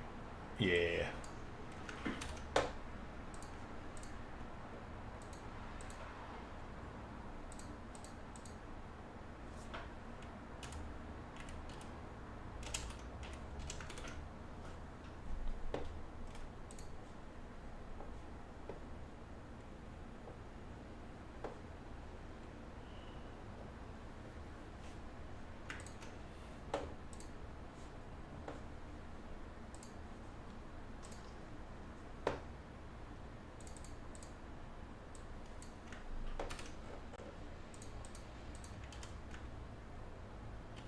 That's over there.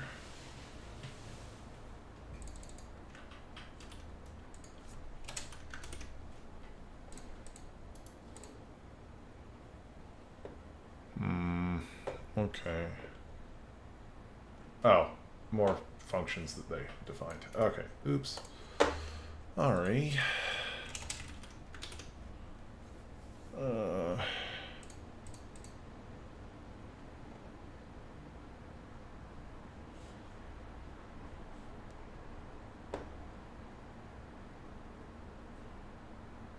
Doing things that I don't understand.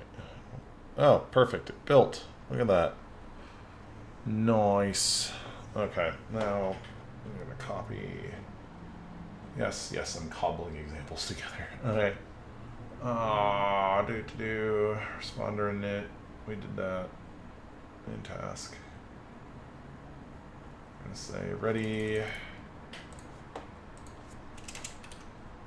Ready, running at. Perfect.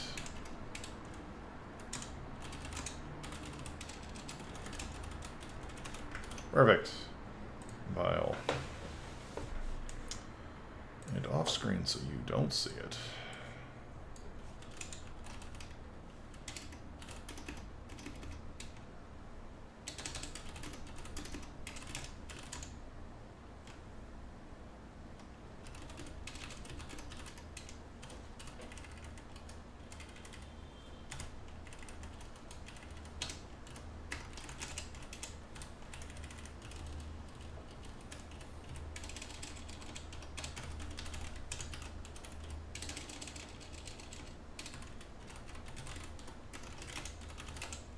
All right.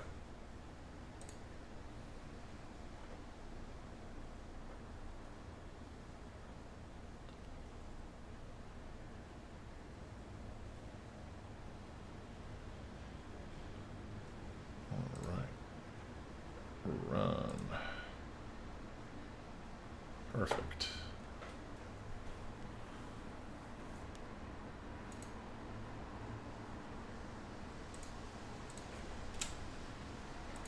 Monitor. Monitoring. Open serial port. Bad auth. Oh, you know, that's probably because I just updated the thing. Alright, stop monitoring. Failed to connect. Let's see, make. Configure.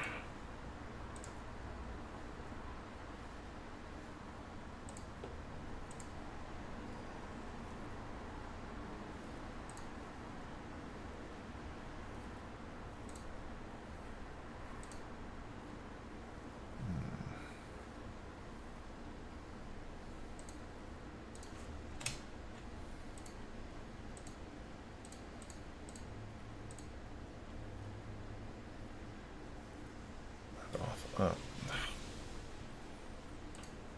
hold on.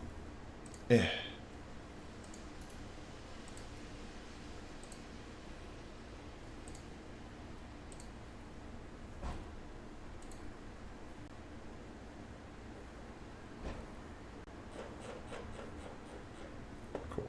Run.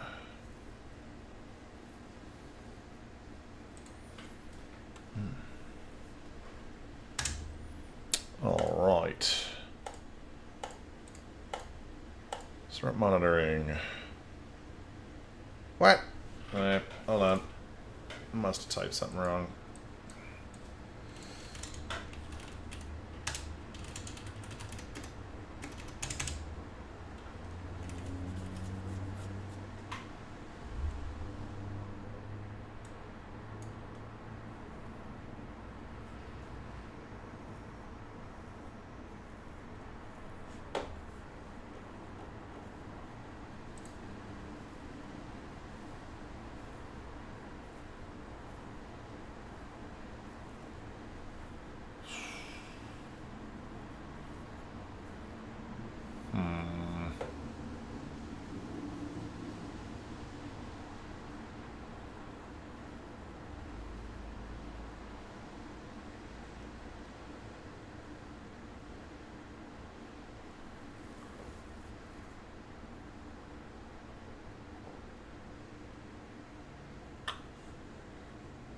Type wrong.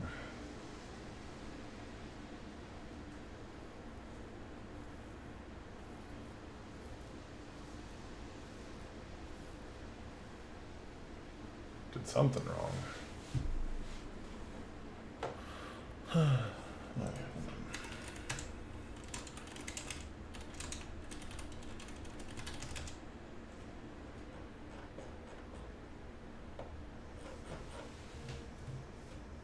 Okay, it's not pulling in the Wi-Fi password environment variable for whatever reason. Let's see, how can I make sure that I delete that?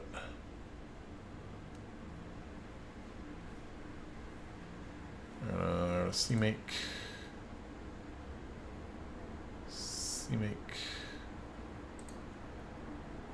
go, build, go balancer, folder, balancer, go, and size release, just to see.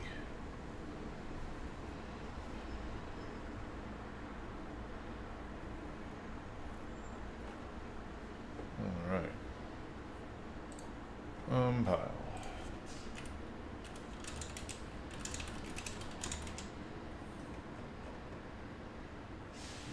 Alright, well, that's not working. What am I doing?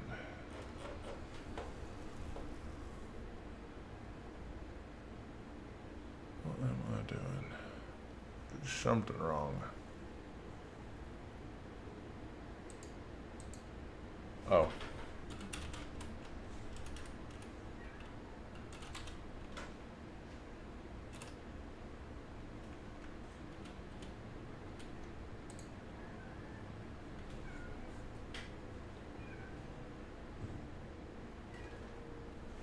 My cat is screaming, button! What's wrong?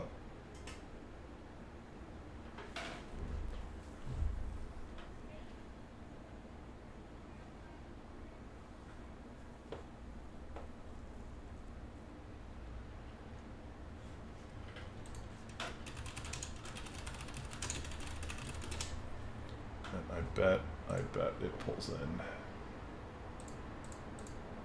environment variables above. But there's something in here that loads. Yeah, no. Ah, there we go. No, hold on. Pico W.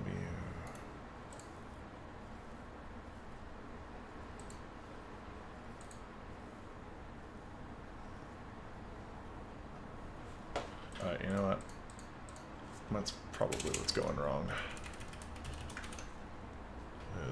It needs some variables to override. So we're going to compile that now. I'm going to check. Nope, that ain't it. Alright.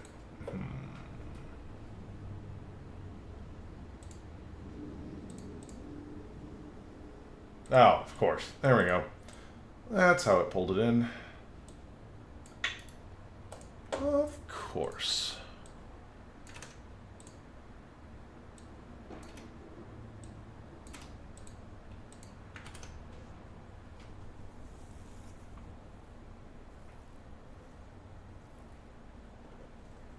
Haha, thank you for not leaking my Wi-Fi password. Okay. Alright, compile.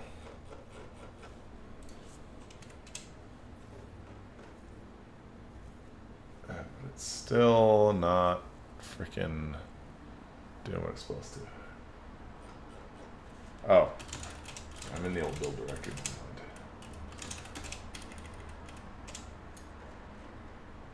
Alright, I have confirmed it has loaded the Wi-Fi password. Perfect. Alright, run.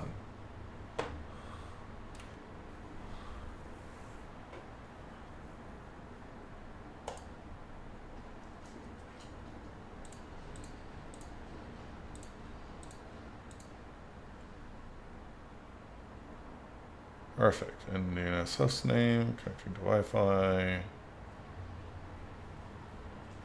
See if it connects.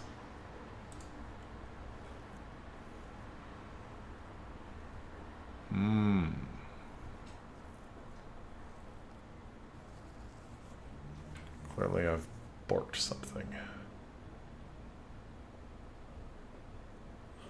Or did I? Did I?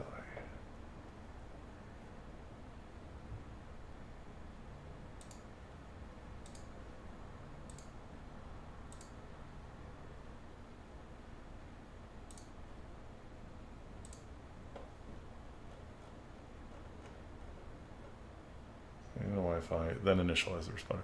Oh, I'm an idiot. All right. Oops. Oops, oops, oops. Well, I mean, either way, this is supposed to go after.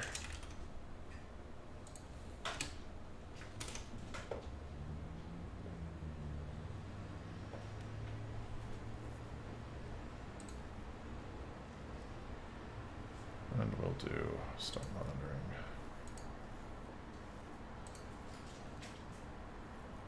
We're going to go back to a debug build. Compile. Run.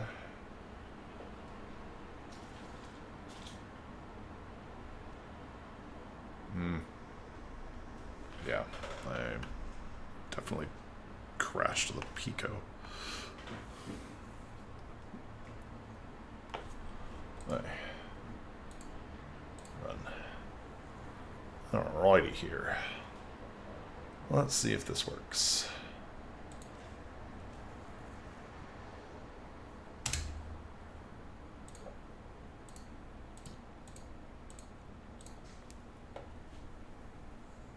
Joining.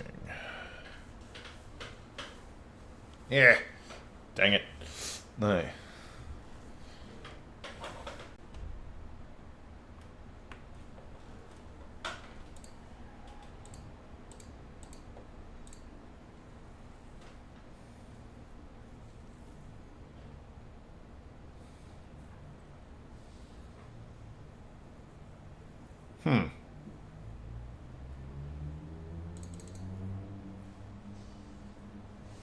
Well, progress.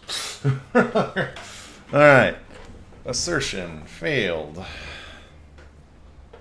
Any task delay. Next item size.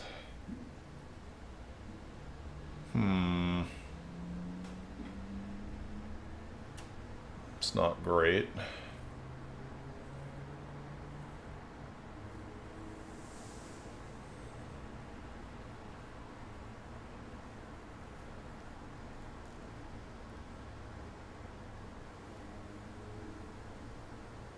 Oh, you know what? I bet I goofballed this. Port tick.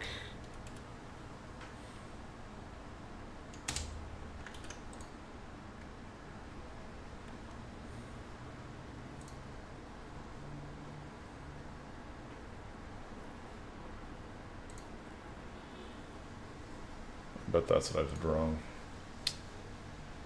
Mile. Run.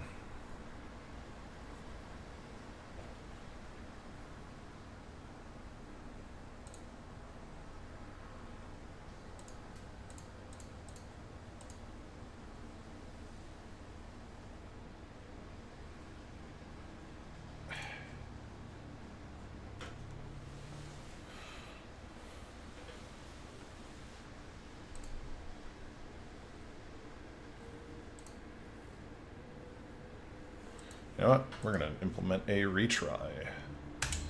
While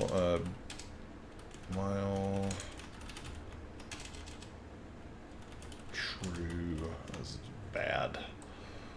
I connected. Save break.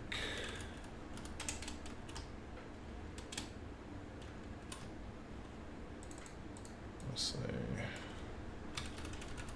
task delay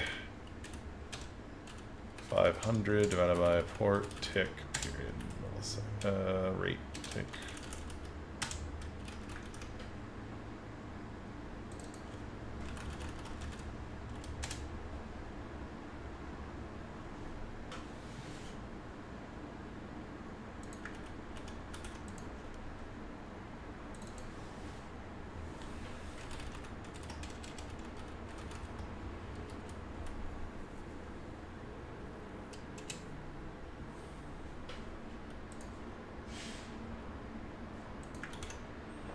Pretty sure it's delay.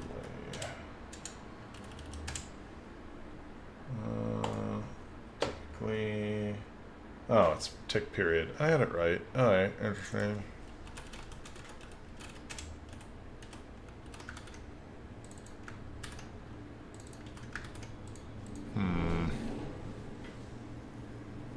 Interesting.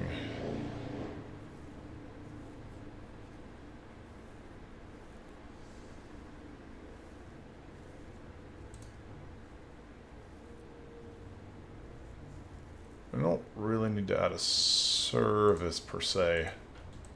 Just need to add the host name. Just do that.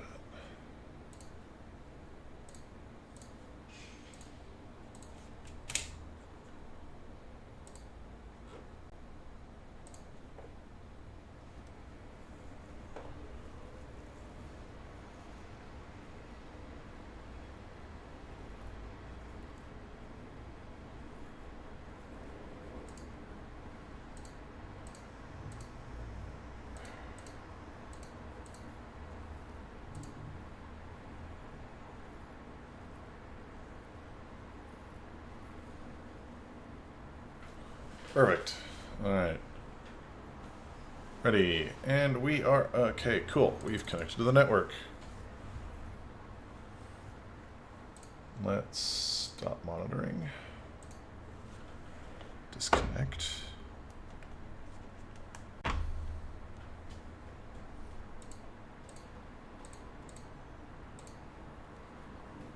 Let's see, joining. See if it link fails on me again.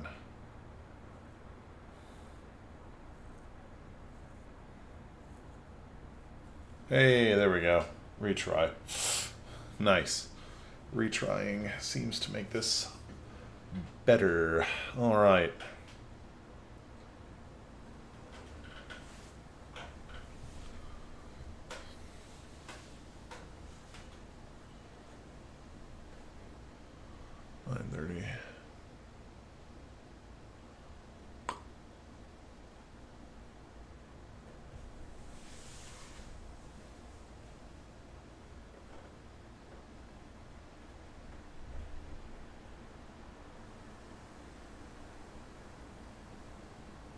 All right. Let's see if we can actually NS look up this Pico W e.local. Nope.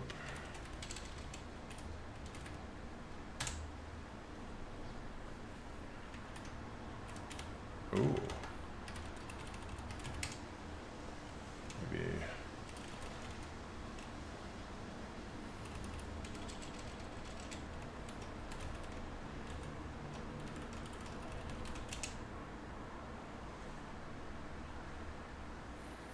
It looks like it's trying. You know what? SSH, PVV.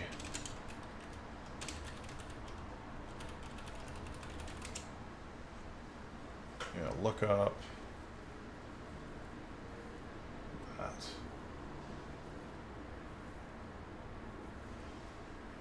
Nah, I can't resolve the IP.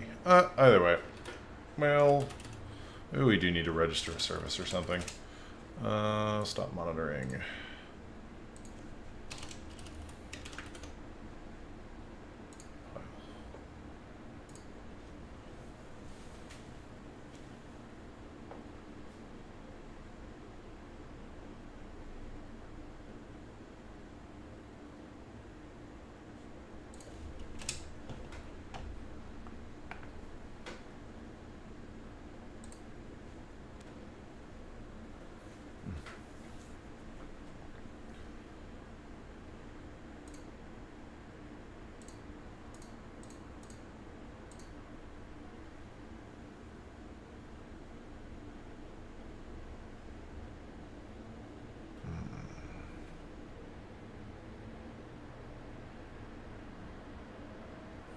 Interesting. Assertion failed. That's never good.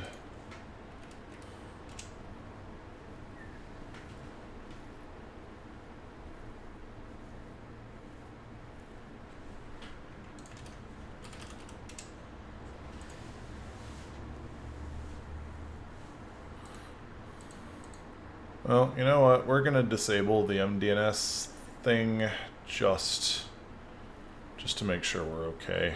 All right. We'll go back into LWIP ops. We're gonna do DNS responder 0.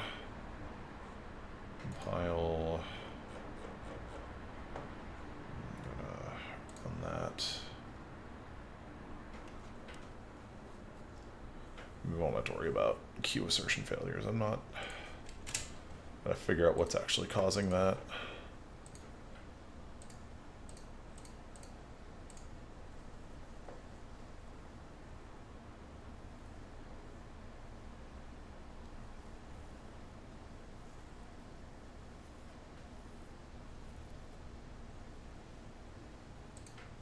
Cool.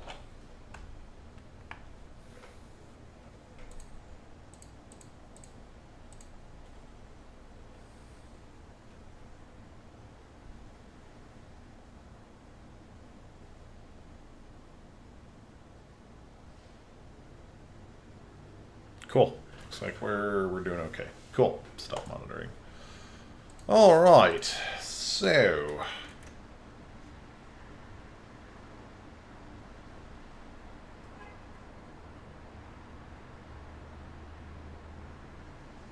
it is getting kind of late for me, so I think I'm going to call it here for tonight, which means we will pick this back up at some point, hopefully adding the visualization, getting some data coming out over the network, and then maybe we'll actually run the robot or something.